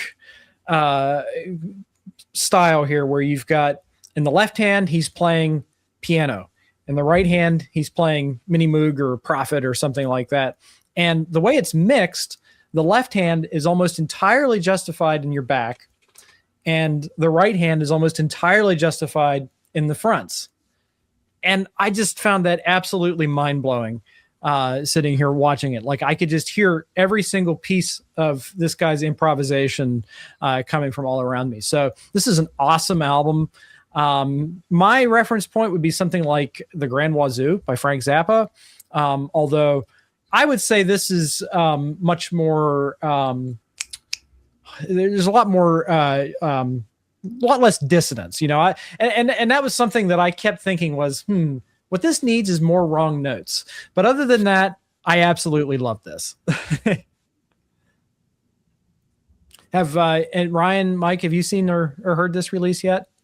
Not this one, but like I was one of those, along with many others, scrambling to pick up Empire when it was released on Blu-ray. And I kind of concur with where you're coming from, Ian, where this does have that kind of weather report vibe, but it's like, I think that the impressiveness comes from the totality of the group, not what any one player is playing at a given time. Because sometimes they're laying down something rather simple, but it's like when you consider how difficult it is to put together an arrangement of like 24 different, musicians. That's where it gets its specialty from. It's not going to challenge in the same way that like a King Crimson or Frank Zappa composition will. Yeah, I would agree with that. But it's an excellent release. And again, if you're going to buy a Noemi Adam 4K and you say, okay, I'm going to buy Hand Cannot Erase, make this your second purchase. I think I would just add to that. It's not always the case where we're able to sort of fully utilize the capabilities of the MKV files. Sure. A lot of the time it's kind of like you just get some audio files and you just put like a static image of the album cover, which is the way that a lot of Blu-rays are too. I think for all this time that, these albums have been released on formats like DVD or DVD-A or Blu-ray, not many people have really figured out how to use the visual medium in tandem with the music. But I think this is one case where we were actually able, because of the video content, like to really sort of use the format to its fullest. So, okay, it's my turn to cause some trouble. And I'm going to talk about this great release from electronic music pioneers Kraftwerk. And this is the second of their studio albums to be presented in Dolby Atmos, although I think there has been a box set that's had a couple of 5.1 mixes in it or something like that. One of you guys can correct me. The catalog? You're talking about the 3D catalog? Yeah. Was that the studio albums or what was my that? understanding is those are like re-recordings or they're live versions. That's so they're what not the original recordings. Yeah. So Autobahn and now this one are the first time that the albums are being remixed. Okay, that's what I thought. So this is the... What's that? Other than possible quad releases, but I think there was a quad Autobahn. Yeah, maybe? I thought Autobahn was the only one that had a quad mix, which unfortunately wasn't on the Blu-ray of that album. Maybe they don't have the master for it. Yeah, and that's a shame. But so when Autobahn came out, it was instantly a surround classic for me because it just used full use of the speaker array. It just felt like everything was constantly engaged. And this is kind of how this one is, although this one is a lot sparser. There's a lot of moments where there's not a whole lot going on. And honestly, I kind of like it better because I love these mixes where things are just super sparse and you can very clearly tell where things are coming from. Sometimes when you get into some of the more chaotic mixes, like say a Lizard or something like that, it can get overstuffed. Even in, multiple speakers, it still can get to be, kind of overload. But in this case, this is a very minimalistic record, and I think that does play very well into the Atmos mix. Now, there are several tracks which are extremely active, and I know there's one song that's like in the midpoint of side 2 that I just can't get enough of because it's so catchy. But again, like full use of panning, things whizzing by your head. Jonathan and I talked about this in a video which you can watch, and just to kind of reiterate what we said there, when you take an album like this that's not a rock and roll album, you're basically liberated to do anything you want with the Atmos mix, because you don't have to ground the drums up front, or put the bass in the center, or the vocals in the center, or your guitars or whatever. None of that applies. Basically, however crazy the music gets, the mix can get that crazy. I just find this such a wonderful experience. And I remember the first night that I put this on, I was kind of a little bit stressed out, like a really tough job I was going through. And I remember just reaching a level of tranquility that I hadn't in a long time while listening to this record. So if I hadn't mentioned, the name of the record is Radioactivity. It kind of like is this loose concept album about the idea of radio. And so you have these voices bubbling around you all the time. And it's just a wonderful experience. Now, Mike, you did a review of this, and I confess I have not watched it. So tell me, what are your impressions of this mix? So I did a co-review with my son, Ronan, and just put this on, not knowing what to expect other than the title track appears on 3D catalog, the numbers. And so I was familiar with that. I was a little bit concerned, when Geiger Counter had me listening, like, you're saying sometimes the most discrete thing is like an element in mono, but just positioned around you. And so Geiger Counter had me a little bit concerned, but then the title track kicked in and I was plenty familiar with it. And it had, enough radio activity for me to be impressed. But I want to hear why Antenna is your standout track from this album, Ian. Because it is for me. Like, Antenna, like, just had like all of like the satisfying bleeps and bloops and everything that Ronan and I had been hoping for like the whole record. And that sparse moments, but when it delivers, it like, it's the chef's kiss. It is. And I'm glad you said Antenna, because I was just checking the track listing, trying to remind myself what the name of that song was. But it's just a funky little number, and it's one of the most, like, the catchiest singable tracks, but it's also one of the most involved in terms of the spatial panning. So I can't recommend this mix highly enough. It's another standalone release that you can get for under $25. And I'm happy to say that that's been kind of a trend lately. And we've got the remix work done by a member of the band. Yes. And to me, it's like, I love it. Like anything with Steven Wilson's name on it, obviously, it's an instant buy. Bruce Soord. We've got those engineers that we trust. And then when you've got those ones that are like, in-house, you never know if it's going to be just a total disaster, stuff like, poorly panned or EQ. Just, you know what I mean? And like they care about this music. They're curating it, very, very, responsibly. And these mixes, if it's Kraftwerk and Atmos, like, it is going to definitely deliver. And I like that this album isn't just like pure start to finish, just like Yoshimi battles the pink robots. It does let up and like give the room some air to breathe occasionally. Yeah, I would agree with that. Now, Jonathan and Ryan, did you have anything to add? I was just going to say real quick that I think you'd already brought up the point that I was going to make, is that there's really no rules in terms of how to present this in surround, because again, there's not the traditional instrumentation that you expect from a lot of other records, even of that period. So it's perfect music for surround. So go check it out. It's a demo disc. and do Trans Europe Express next. Yes. And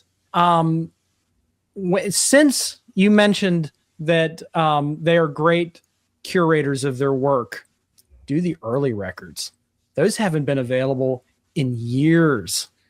And the Ralph and Florian album, I think, would be a sensational experience in Dolby Atmos. Go check this one out. So I'm going to move on to a title that Mike, Jonathan, and I reviewed together. This is another Headphone Dust exclusive, and I think we did this for your channel, Mike. Is that right? I don't remember anymore. I don't either. I know we did it for one of our channels. What can I say about this mix? So I've been a huge Gentle Giant fan for years. And as I said on our previous video, I may like them better than one or two more popular progressive rock groups. And the reason for that is that Derek Schulman and his brothers Ray and Phil started out as kind of an R&B combo, and Simon Dupree and the Big Sound. And gradually, they wanted to explore, more outrageous and esoteric musical ideas. And what they always carried, though, from that R&B days, or the R&B days, was the propensity for funk and also to rock out. And most importantly, I think what separates them from their contemporaries, Genesis, yes, even Jethro Tull, is that Gentle Giant rarely had a song that was over 5 minutes long. And oftentimes their songs were 3 and 4 minutes long. So they were like little pop nuggets that went off into outer space and some other realm of existence. Now, this album utterly inaccessible pop nuggets. Yeah, exactly. Utterly inaccessible. I mean, almost not quite Residence commercial album, but pretty out there. So when it came time to this album, it's a really interesting period because, brother Phil, the older brother, had left the band prior to the previous record, which was In a Glass House. And that album was kind of fraught with tension and kind of a depressed atmosphere. And this record, I think they came to with a sense of renewal, like we can do this. And it really comes through in the tracks. And I feel like this is one of Gentle Giant's most accessible albums. It's also one of their most outrageous albums. The track So Sincere on this is just absolutely bonkers great. But it's followed by a song like Aspirations, which they recorded drunk, by the way. But Aspirations, just has this nice, gentle feel to it. Pardon the pun.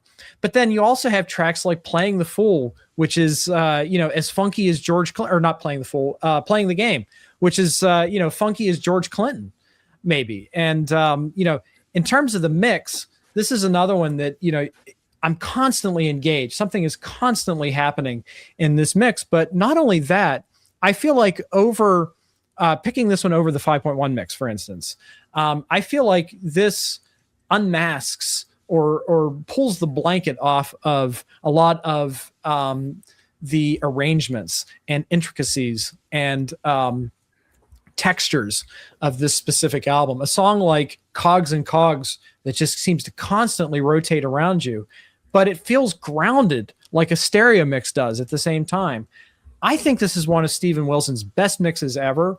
And, I'm a huge supporter of Headphone Dust and IAA, of course, but I really think this deserves a physical media component because this record is way out of print.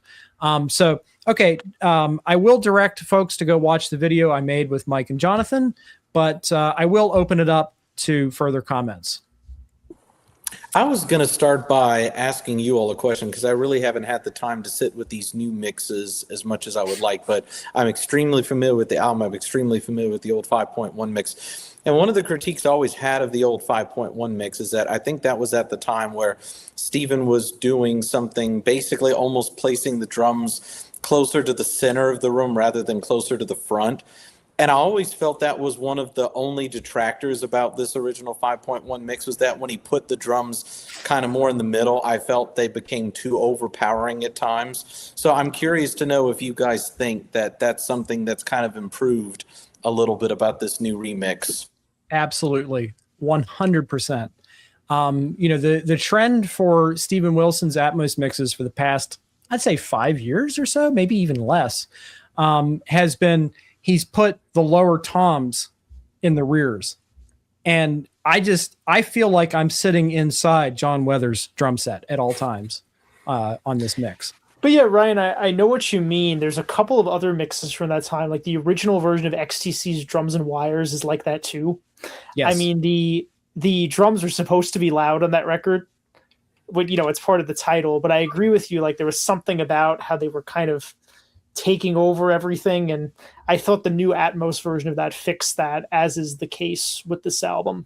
I can tell you that I didn't comment on like the drums being overly prominent when I listened through to this for the recent review that we're all talking about, And then the thing that works for me with this Atmos rendition that didn't for the 5.1, as much as I respected the 5.1 when it came out, respected the music, respected the craziness of the 5.1 mix, like at the time was like, you know, pushing the envelope for 5.1 in my opinion.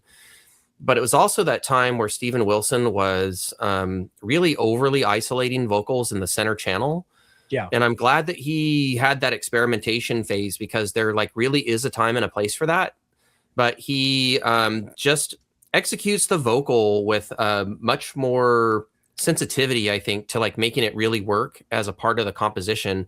I felt like with the 5.1, in some ways, like the vocal kind of like stood out like a sore thumb. And I thought maybe like, you know, dude just wasn't a very good vocalist or something. I wasn't sure how to put my finger on it. But with this one, I was like kind of cringing, because I was like, okay, I'm going to dig this music, but like, I really don't love the vocals on this album, but I'm going to give it a chance because it's Steven Wilson and it's Atmos. And, you know, then when the vocal was just treated in much more of an effective way, it like feels like part of the composition. It sounds in tune. It like gels with the material. It like it joins in with all the fuguing that's going on across this record. So I think he like nailed the balance here. Yeah. And for me, it's the vocal that stands out. Well, when you say just a vocal, I assume you're talking about the main The lead vocalist, Derek Schulman. Derek Schulman, yeah. Is not to, well, I do kind of mean to take a pun from the title of their second record, but I do think that Derek Schulman's vocals are an acquired taste. They are. For those who don't get the reference, that's the name of their second record. It's called Acquiring the Taste.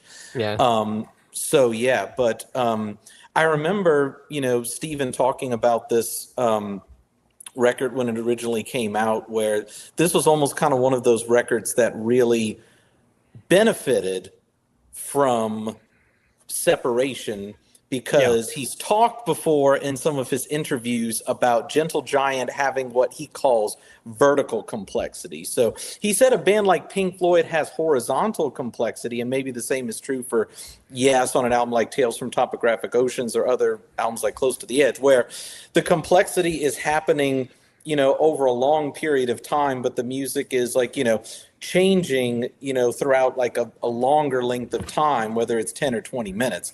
This, what he refers to as vertical complexity, is the fact that if you were almost to arrange the music almost like as a visual, like every single person of the band is doing something completely different all at the same time. Yeah. And that is something that really has made this record and all these other Gentle Giant records benefit from having them mixed and surround with the pair of expert ears that Steven has, is that he's able to take that musical complexity in stereo and separate it out in such a way where you can more clearly hear what every single musician is doing.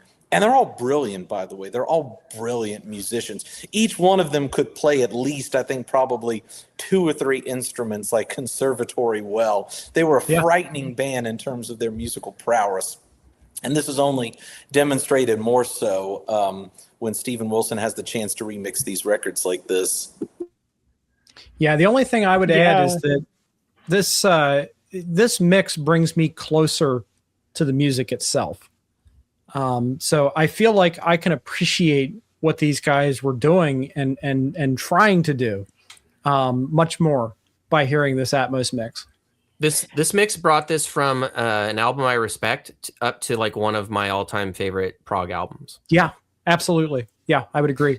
Jonathan? Just to briefly circle back on Ryan's question about like how is it different than the previous version, it is interesting, like with a lot of these albums where Steven has gone back and remixed them in Atmos that previously had a 5.1 mix. Some of them you can tell, like the King Crimson albums, that he just mixed the record again. Like the new version is completely different. Close to the Edge was like that too. Like it has, you can tell it's not based off the original version. It's just completely like start from scratch. New session. And then there have been some other ones where you could tell like he started with the original version and kind of tweaked it from there. I mean, I think like the other Yes records, like Yes album or Fragile, are like that as well. I would say this one falls in the latter category. You can tell like the original version was the starting point, but like some noticeable adjustments have been made to it. Yeah. Yep. All right. So, by the way, my picks are not in any kind of order, but we're 2 hours into the conversation, and I'm going to bring up Tales from Topographic Oceans. Fitting. Ian, what are you thinking? Well, I will say that the four of us already did review this album, so hopefully we don't have too much more to say about it. So if you want to go listen to us talk about this for an hour, go watch that older video, because each one of us picked a side and we kind of went in depth. And my side was the Ancient, because I'm out of my mind, but I do genuinely love this record. And I will say that it's not always been a favorite of mine. It was my first Yes record, and it actually put me off the band for a number of years. But revisiting it first through Steven Wilson's 5.1 mix kind of brought me closer to it. But then hearing the Atmos mix kind of solidified it as one of my favorite albums of the era. It's not a perfect album. There are definitely moments where I think, this does seem a little stretched out. It's sort of like the line from the Lord of the Rings about, being spread too thin like butter. However, there are moments of this record that are just so bonkers great. And then there are, of course, moments that are great strictly from a songwriting standpoint.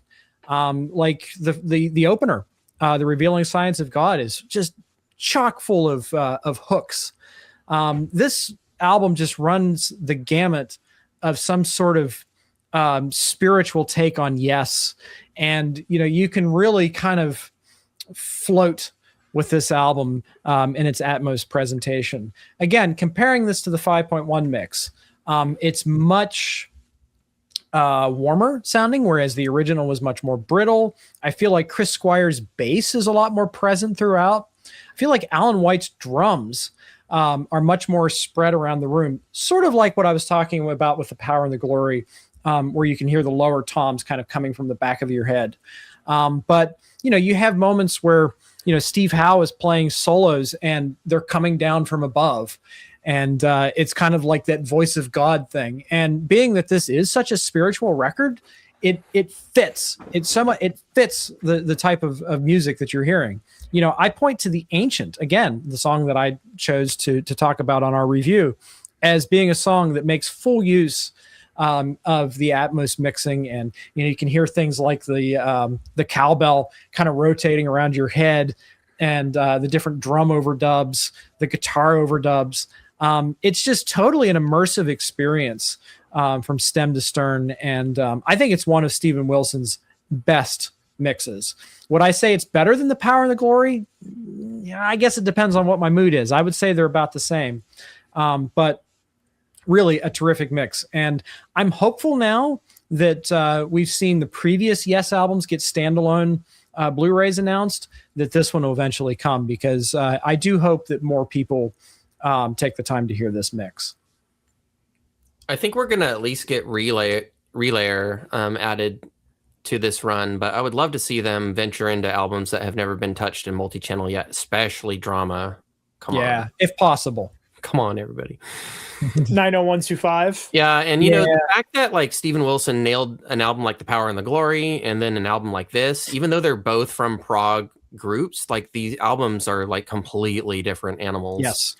And then you get like, his ability to also handle deftly like pop material. Like it's so impressive.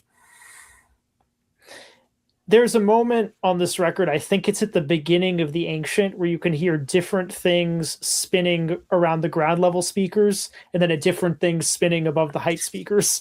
And I've never heard that done before. All that is to say, if you've heard the album, it will be good in surround, and this mix delivers the goods. It's as audacious as the album itself. And I wouldn't want anybody else other than Steven Wilson taking on this challenge. Ian mentioned it, which I was going to say the same thing, which is that if you don't want to get the box set, which by the way, if you're a Yes fan, you probably should get the box set, because all of those Yes box sets are very well put together. There's a lot of great material for the price points that they sell them at. Mm-hmm. But if you don't want to get all that stuff, like they said, Yes album, Fragile, and Close to the Edge are coming out as single disc Blu-rays later this month. Hopefully this happens either sometime next year or after that. maybe once the Relayer box set comes out, then maybe eventually they'll do this one and Relayer as single Blu-ray. So there's hope. Just saying. There is. I'm very curious how Relayer is going to sound in Atmos, because of the ones that were done in 5.1, the original run, that was the one I had the hardest time connecting with. Same here. Same. Yeah. No, I agree completely. And probably it's because I had the hardest time just connecting with it musically. Like that's kind of that's kind of like a 2 out of 3 album for me, in the sense that I love Gates of Delirium. I love To Be Over. I really don't love Sound Chaser. So, to each their own, but at least it sounded better than it had previously, I think. So that's saying something. Yeah. Okay. So here's one that I don't actually see many people talking about, or rather hear many people talking about. But here you have two very good friends. You could even say best friends, although, like any best friends, they had their rocky times. They had their rough years. But you have these two geniuses who are both embracing their authentic strangeness, coming together in this very genuine, unpretentious way and making a great album together. And I'm of course talking about Frank Zappa and Captain Beefheart and the 1975 live, I would say 80% live and 20% studio album, Bongo Fury. Now, most people would probably be, if you're a Zappa fan, would probably be familiar with the song Muffin Man, because Frank was fond of closing out his concerts with that, usually in a medley with Camarillo Brillo, which we learned on this box set. It actually grew out of Camarillo Brillo, which is so fascinating to me. But this mix was, of course, created by Eric Goebel and Karma Auger, who've been handling the Zappa catalog going back to 1972's Waka Jawaka and the Grand Wazoo, and the subsequent albums. Although one that's missing is Roxy and Elsewhere, and I hope they do go back and fix that. But let's talk about Bongo Fury. So first thing is, this was recorded in a sweaty venue in Austin, Texas, called the Armadillo, and they talk about in the liner notes and even in the show just how awful the conditions were at this time. This was late May, so it's like early summertime or late spring, and you have this band just kind of sweating through this kind of weirdo avant-garde blues material. And, so let's talk about the Atmos presentation. So first off, what impresses me about this mix, and something that I don't think I've ever heard on any other Atmos mix, is that Terry Bozzio's drums are positioned up above you. So basically his toms are spread out among the height speakers. And so when he does those big tom rolls, it just seems like it's traveling, right across the room. And I don't have side speakers, but it does feel like sometimes his lower toms are kind of hugging the sides of my room. One thing that I find particularly interesting is that there are a number of pieces on this that are kind of like band group improvisations where Zappa is conducting the band. And he was famous for doing these kinds of things, like instant compositions. But what's unique about this record is you have Captain Beefheart's poetry over top of it. And I feel like, that those are the moments where the surround mix really does come to life, because, you can hear him, like, say when he says roll screet and you have like the trombone answering, you can hear the trombone in the back, Beefheart's voice in the front. But even in like the heavy rock and blues tracks, Beefheart's voice seems like it's coming from all four speakers, like it's inside my head. Now, that might sound like an awful experience if you don't like Captain Beefheart, but I just think he's got this raw, like Howlin' Wolf sound that, man, it just speaks to my soul. Now, another thing of interest is, of course, you have Frank Zappa's incendiary lead guitar work. And something I've never noticed on any of the previous Atmos mixes is the use of panning. Like Frank was fond of doing these slides on guitar, and you hear the guitar sliding back and forth, front and back, everywhere. It seems to be, this is another example of like where the mix calls for these sort of things. and it rises to the occasion. I also love hearing just more detail in these recordings. As I started to allude to, this recording wasn't the most hi-fi to begin with. It was a multi-track recording, but the original mix always had a really strange sound to it. But I love hearing so much more detail in the very loose performances. Like, this was a band where you had Napoleon Murphy Brock singing, you had Captain Beefheart singing, and you had George Duke singing.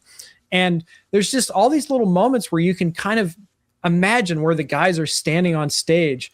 And I'm thinking of a moment specifically in Advanced Romance where Frank launches into this just ripping guitar solo, and you hear George Duke say, "Oh my goodness." And it's like, that's how I'm feeling. And then there's also the studio tracks like 200 Years Old and Cucamonga, which really do come to life. But there was always that feeling like the studio tracks, which were, of course, recorded during the One Size Fits All sessions, were a little higher fidelity than the live stuff. But I feel like Karma and Eric have made this all at the same level of excellence. And this record blends in a way that it never has before.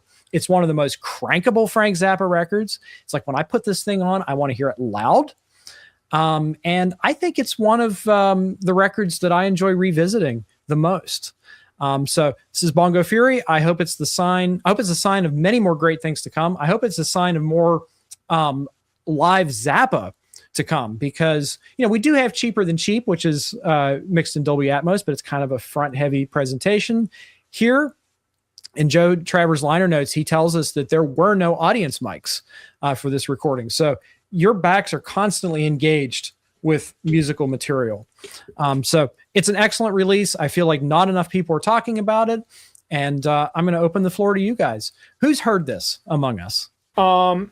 I may have listened to it like once via streaming. I don't have the box set, but I can add to your comments that the whole concept of like Karma and Eric's way of mixing in Atmos is they're kind of like placing the sounds in space, so they're not necessarily anchored to like a specific speaker. So you listen to like some Atmos mixes by other people, like say Steven Wilson. Typically there's like a lot of separation between the top and bottom speakers. So, like the drums will be on the bottom, and then there are things like, harmony vocals or like keyboards or something that are distinctly placed in the heights. And on these records, it's kind of like, well, the drums are like halfway up the room and like the vocals are a little bit up. And it uses all that kind of space between the top and bottom to sort of lift the instruments. And, if you have your speakers positioned in the right place and you're sitting in the sweet spot, it gives this like eerie effect, like you're surrounded by like floating instruments. Yeah. And it's really well done on a lot of these releases. I mean, my particular favorite one was the One Size Fits All. I think that's probably my favorite Zappa record. I'm kind of like a relatively new listener to Frank Zappa. I haven't heard all the records. Granted, there are a lot of them. But the ones I bought, like the Waka Jawaka, Grand Wazoo, Overnight Sensation, One Size Fits All, I've enjoyed all of them. Yeah. Cool. I'm waiting for Chic Your Booty. I hope Joe's Garage happens. Yeah. But, Shake Your Booty would be a nice companion piece to this record, because that's another one that's like a live and studio hybrid. Much more so. Like with Shake Your Booty, like 90% of the backing tracks are live and all of the overdubs are studio. So it's a little bit different, but that's one I would definitely like to hear. It's a wild record. So I'm going to move on to my final pick. And I know I said there was no ranking, but this is definitely my number one. However, it's a tie. And I'm, of course, talking about Jethro Tull with the Under Wraps album and Ian Anderson's solo record. And look here, we have a physical edition. Where's Mike's? Okay, show us that again. Yeah. Packed. Another wonderful release from Warner and Jethro Tull. Why is this my favorite mix of the year so far? Well, because I love Ian Anderson's songwriting, and I love the Jethro Tull surround sound series, which up until this point, with the exception of the Christmas album, has been handled by Steven Wilson, and he's done a remarkable job bringing these albums into Immersive. Now, this is the first classic Jethro Tull album, a word that I use with heavy air quotes because a lot of people can't stand these records, but this is the first of the classic run to be remixed by Bruce Soord. And, there was always a little bit of like suspicion, like, are we ready for a new guy to take over? Like, Steven has done such a wonderful job. What can somebody new bring? Well, a lot. The answer is a lot. This is one of the most, and I'm talking about under wraps, one of the most gonzo bonkers surround mixes I've ever heard. And I've heard many. And, again, it's one of those cases where the music not only calls for it, it demands it. It demands to be constantly active. And, you could argue it's gimmicky, but this is kind of a gimmicky album. You've got Ian Anderson and Peter John Vitesse exploring then new technology of the mid 80s of sampling and all these weird keyboards and drum machines and really kind of going all out on it. And, a lot has been talked about the drum machine. In this case, Bruce has very carefully replaced the drums with triggers to get a much more natural sound. And there has been some debate on the net, as I assumed there would be. But the reason why I like the triggers as a fan who's been listening to this record for almost 30 years now is because by removing what my colleague Jonathan calls the fly swatter snare sound, it basically, to me, reveals the musicality of this album. You can hear so much more of what Dave Pegg is bringing on bass, or the really just inventive guitar work that Martin Barre brings to what he has been on record as saying is his favorite Jethro Tull album. Up until this point, I thought Martin was being an edgelord, but now I understand it 100% because his parts are so clever and I can hear them for the first time. I appreciate also getting to hear more of what Peter John Vitesse is doing. I would say that for most people, he probably ranks very low on their Jethro Tull keyboard ranking, but I think he's one of the best musicians to play keys for the band, and this release really proves that. So yeah, by changing the drum sound, I'm now able to hear more of Tull. But another thing that I think was a surprise when I first heard this is just how intricate Ian Anderson's vocals are. You have Ian Anderson, kind of mixed in the front, which is something that Bruce Soord is very good at doing, kind of making you feel like the vocals are spread all over your front wall. But then you have all these different overdubs coming from the back. And, I'm thinking about like Apogee, where, you have this moment where he talks about the unearthly daffodils, and you can just hear like Ian Anderson in every corner of your room. It's really just a remarkable thing. I haven't even mentioned the flute. There are moments in Steven Wilson's remixes where I think the flute's mixed too low, but I always feel like the flute is on top of the mix.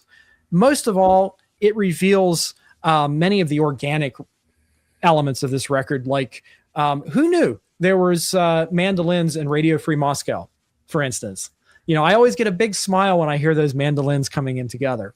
Now, let's talk about Walk Into Light, which you can pretty much copy and paste everything I said about the drums over to Walk Into Light. It does allow the musicality to come forward, but I think what Walk Into Light brings as a surround experience is the realization to me that it was a much more complex album than I ever dreamed it being. You essentially have two musicians on this album. You have Ian Anderson, Peter John Vitesse, and a drum machine. And did I ever know that Ian Anderson was playing rhythm guitar on the title track of Walk Into Light? No. Now it kind of sounds like Teacher to me a little bit. You guys may not know this, but Benefit was an album where Ian Anderson played electric guitar along with Martin Barre, and a lot of their parts were interlocking. And that's almost what it reminds me of, is like a classic Jethro Tull song. So I'm absolutely in love with these mixes. These are the mixes that I've returned to the most, with the exception of Bongo Fury, which I've played a lot. But I just think it's a wonderful presentation of these records. And most importantly, it has increased my opinion of these albums from thinking that they were kind of a middle of the road, like not the best, not the worst Jethro Tull records, but I don't think there's a decline anymore. See, I think Broadsword into Under Wraps is at least as strong as the late 70s run of albums. Yeah, you stole my thunder. Like, yeah, it has emerged as like the tail end of a strong triumvirate now. Yeah, exactly. Yeah. And then you throw in the Broadsword session outtakes and you have like a nice, what is it, like 5-album run or something like that with all that material. So, you can, of course, go and listen to Jonathan and I's very extensive review of this on my channel. So hopefully I won't repeat too much of what we said there. But Mike, you were telling me that you were finally able to get your hands on a copy of this. So what are your impressions as a long-term Jethro Tull surround fanatic? I hated the original albums so much that had to have a friend like send me this copy. I was not willing to part with my own cash, Bruce Soord or not. But he has absolutely just nailed it. And I think you were like heavily alluding to like one of the main benefits. Like, not only do I like the new drum sounds far, far better just as a listening experience, but Bruce has like removed like the way that these albums were smeared. Like, you keep referring to the fact that like there's so much more music on them. It's so much more intricate than you ever could have guessed. And like I have to totally agree. Like it took me a few minutes to kind of get over my pre-developed hatred over all those years. But like as soon as I settled in and just gave it a chance, I was just like really drawn in. And like Apogee, I probably listened to like a half a dozen times because I just like, that could have been like a pretty big hit in my opinion. It's my favorite song on the album. Yeah, and then like the copious extra features as well. You forgiven for not discussing those just because like we're trying to talk about the Atmos presentation. Well, two records. Yes. Twice. You get two different versions of two records. Both vastly improved and then like redeemed. Like, I dig these now. Like I've long time been like a huge fan of Broadsword, and then the multi-channel release of won me over, and then like with this one I just didn't think that it could happen, and like I'm won over. I dig these records. They're pretty cool. Now you did kind of touch upon my one criticism of this set, and that's that I wished that number one, the live material had been presented complete.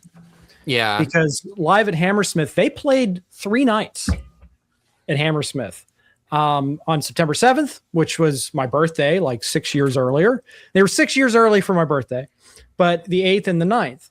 The 8th and 9th were recorded, and I think the 9th was the only one broadcast, although the broadcast may be a combination of the 8th and 9th. I'm not sure. Some Jethro Tull scholar will have to correct me on that, but I don't know what the situation was, but I do know that the BBC are historically difficult to license. And I'm guessing it was a licensing issue, but I would love to have had the whole show just because it exists in bootleg form and it sounds great. They do Apogee on the bootleg and it's amazing. And that was the song that I was most looking forward to hearing, especially if an Atmos mix were possible, because, in talking about favorite Jethro Tull live performances, LA Forum 80 on the A box set is my favorite, because the mix is just amazing and it's a great concert too. So I was kind of looking forward to, hearing this and being like, are they better with Doane Perry? Because Doane Perry's my favorite Tull drummer. I'm sure somebody's going to disagree with me on that, but he's always been my favorite Tull drummer. And this was his first tour with him. So that's my only kind of criticism, although I don't know if it was possible to license. I mean, it's possible that it was just so cost prohibitive, and nobody knew if this box set was going to sell just because of how controversial the album was. Right. So, I mean, what we get, it's another strong contender, and, maybe the booklet isn't as strong as previous releases. There's some repetition in it. But, on the whole, I'm really happy with it. And I'm very excited for jtull.com. And I hope the series continues, because Crest of the Knave is not one of my favorite Jethro Tull records, but I'm open to Bruce Soord winning me over in the way that he's won me over here. If that deluxe edition for Crest of a Knave, when it eventually comes out, it will be a huge missed opportunity if it's either not called the Grammy Award-winning edition or the heavy metal edition. It'll be the heavy metal edition. Yeah. Yeah, I mean, like Ian said, I would just refer people back to that video that we did, or of course the interview I did with Bruce talking about this album. But I think, sometimes you get to a point where you've listened to enough surround mixes, you kind of think like nothing else can surprise you. And then along comes some record where it's so good, like it gets you all excited about the whole concept of surround music all over again. And I think this was like one of those records for me. I mean, like, I feel like if you haven't heard the Atmos mix, like you haven't really heard this record. Like it's that well suited to the format. It's like it was always meant to be mixed in Atmos or surround. Yeah, agreed. And well said. So we've reached the end of our marathon conversation discussing 20 albums. I said we might be able to cover it in an hour, and here we are 2.5 hours later, another feature length video.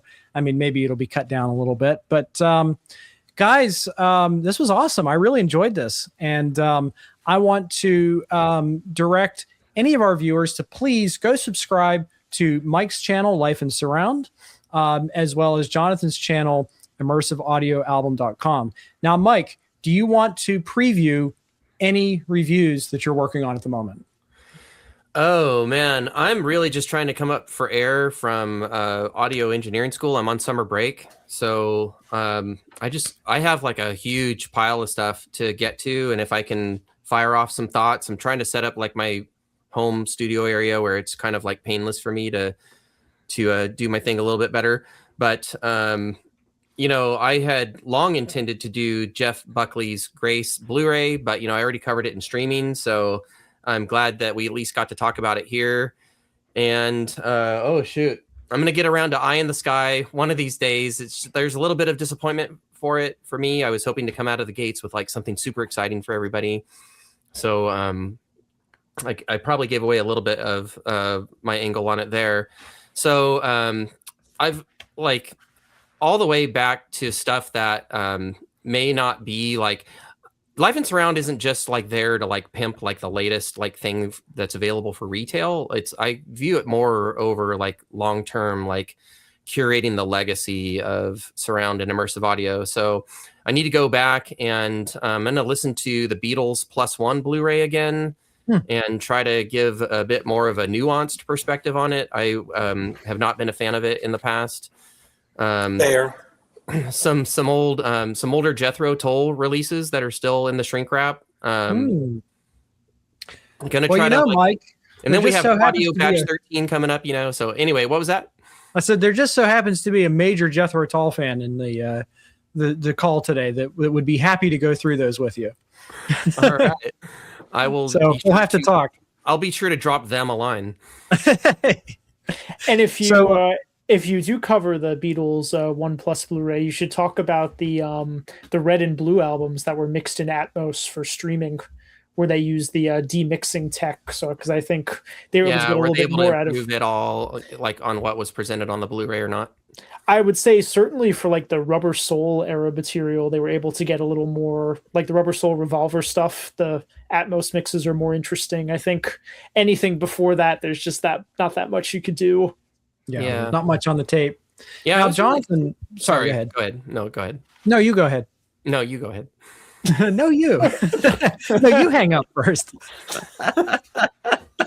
No, I was going to change the subject entirely. Do that. Okay. Jonathan, do you have anything that you can preview that's coming to IAA soon? Well, there's 2 albums that I mixed that are, one of them is out right now and the other one may be out by the time this video is published. That's not one of the ones that's going to be out by the time the video is published. But there were 2 albums that I mixed. I talked about this in another video we did for this jazz label called Edition Records. One of them is by a trumpet player named Niels Petter Molvær. He I had mentioned in the other video that he plays the trumpet solo at the beginning of the song Inclination on Steven Wilson's album The Harmony Codex. Mm-hmm. And the other record is by a drummer named Richard Spavin.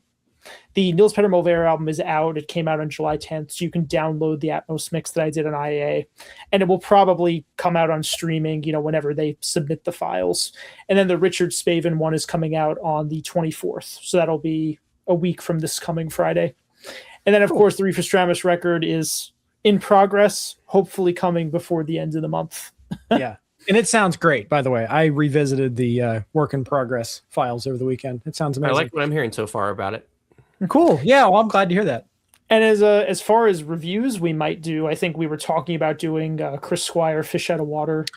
Yes. We're going to do Fish Out of Water. We're going to do Flesh and Blood by Roxy Music, because that should be in my my mailbox tomorrow. Very positive first impressions of that. I listened to it for the first time yesterday. Oh, very good. Yeah. Well, Clear Mountain never lets us down. And we're also working on a very interesting video, entry-level Atmos mixes and multi-channel mixes. So basically the premise is, if you were so lucky and have such great friends that you were gifted an Atmos system, but you don't know what to buy first, we are going to give you a hopefully comprehensive list of imprint titles that are affordable that we recommend. So look for that video in the coming week or so. The good news on that front is that there are a lot of them. Yeah, exactly. More than I would have thought that there would be. Yeah. and the recent trend toward standalone releases, I think, has a lot to do with that. And then there's a lot of stuff that's just been in print for years, like the Dire Straits. Now, Ryan, is there anything cool happening at Quad?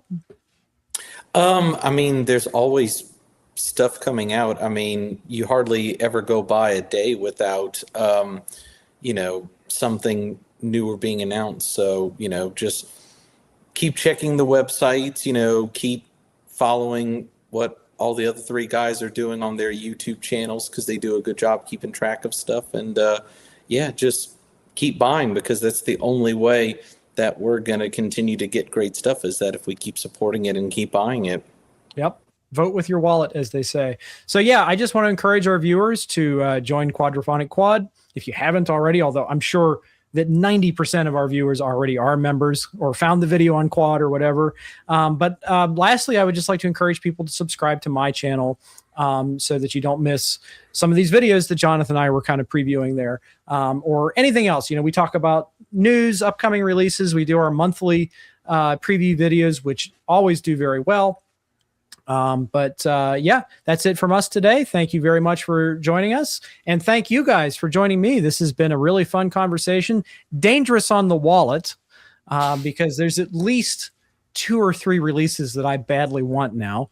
Yeah. Thank you. But just keep exploring this great format and keep enjoying the music. But until then, take care, everybody. And you'll be hearing from us really, really soon. All right. Bye-bye. Thanks, everyone. Cheers. Goodbye.